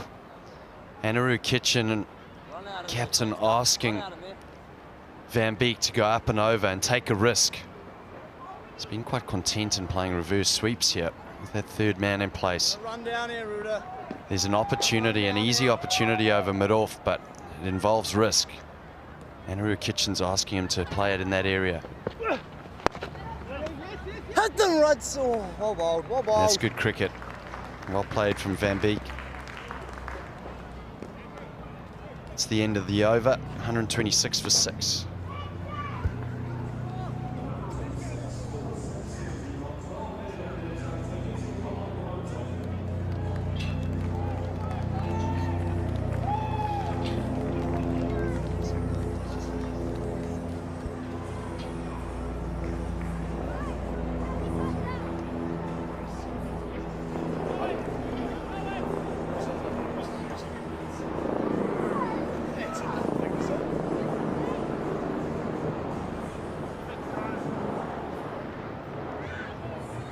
Nathan Smith to continue. Coming in for his last over of the day. Current figures 1 for 22. What the Volts would give for him to pick up another 1 or 2 in this over, especially if they could chip the wicket. Firebirds skipper Michael Bracewell. It's deep in the crease, swings the ball hard into the leg side. A lot of success with that, Logan van Beek down in Christchurch. Matt Henry looking to bowl that top of stumps left length. He could just get back deep, swing hard into that leg side through square leg and fine leg. Such a powerful striker of the ball. As the margin for error is so small when he gets deep in the box like that.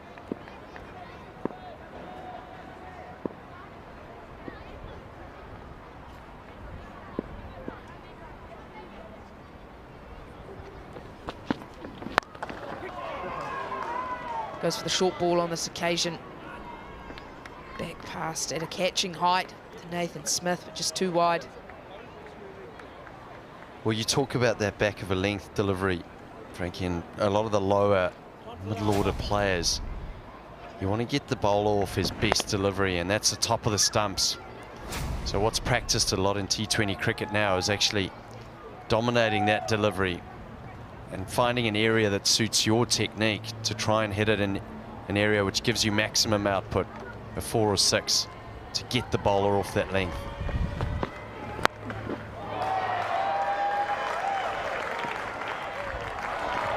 And the bowler might get fuller, and then that's what happens.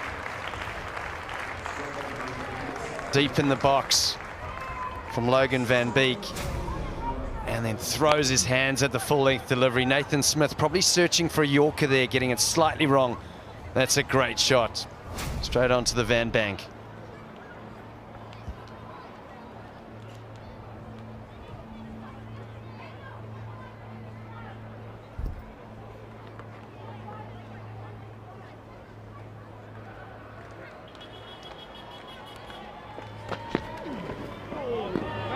Pace off once again.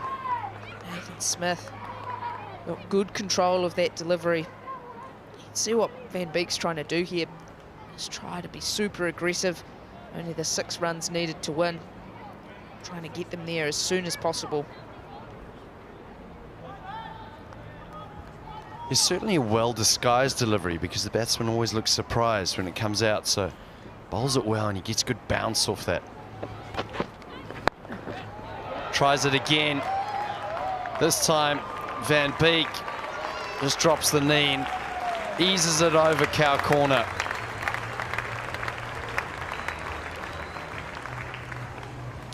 Tough at the moment for the Firebirds. For the Volts, sorry. Trying to get the fielders in exactly the right position. You just feel this looks like such an area of strength. Logan van Beek and looking to go to the slower balls. You feel that's the area that needs to be covered. With just 2 runs to win now. This delivery here essentially becomes a free hit for Van Beek.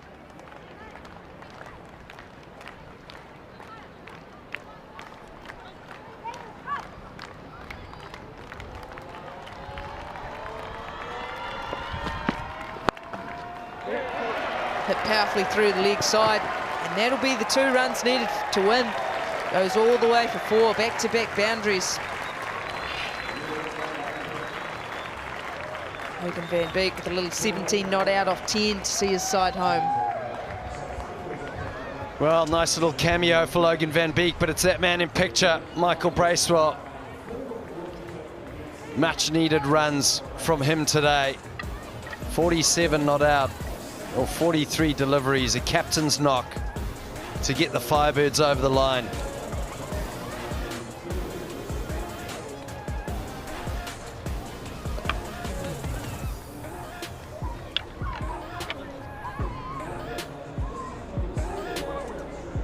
Disappointment for the Volts. Patches of brilliance throughout the day. Mitchell McClenaghan was great with ball in hand. A lot of energy. Early wickets for his side. Unfortunately, just not quite enough runs on the board.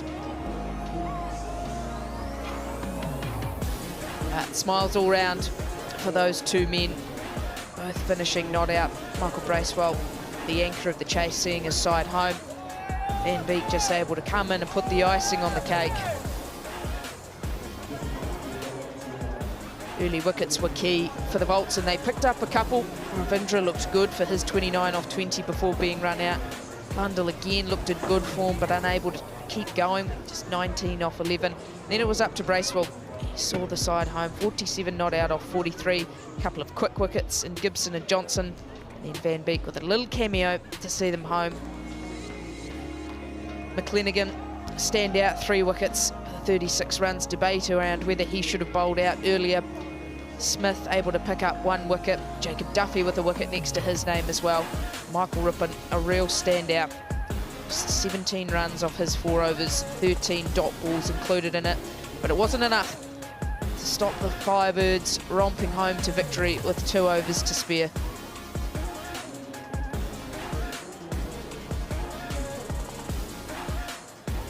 Fans exiting the Basin Reserve after a great day's cricket. We will head to a short break and we will be back with you for the presentation.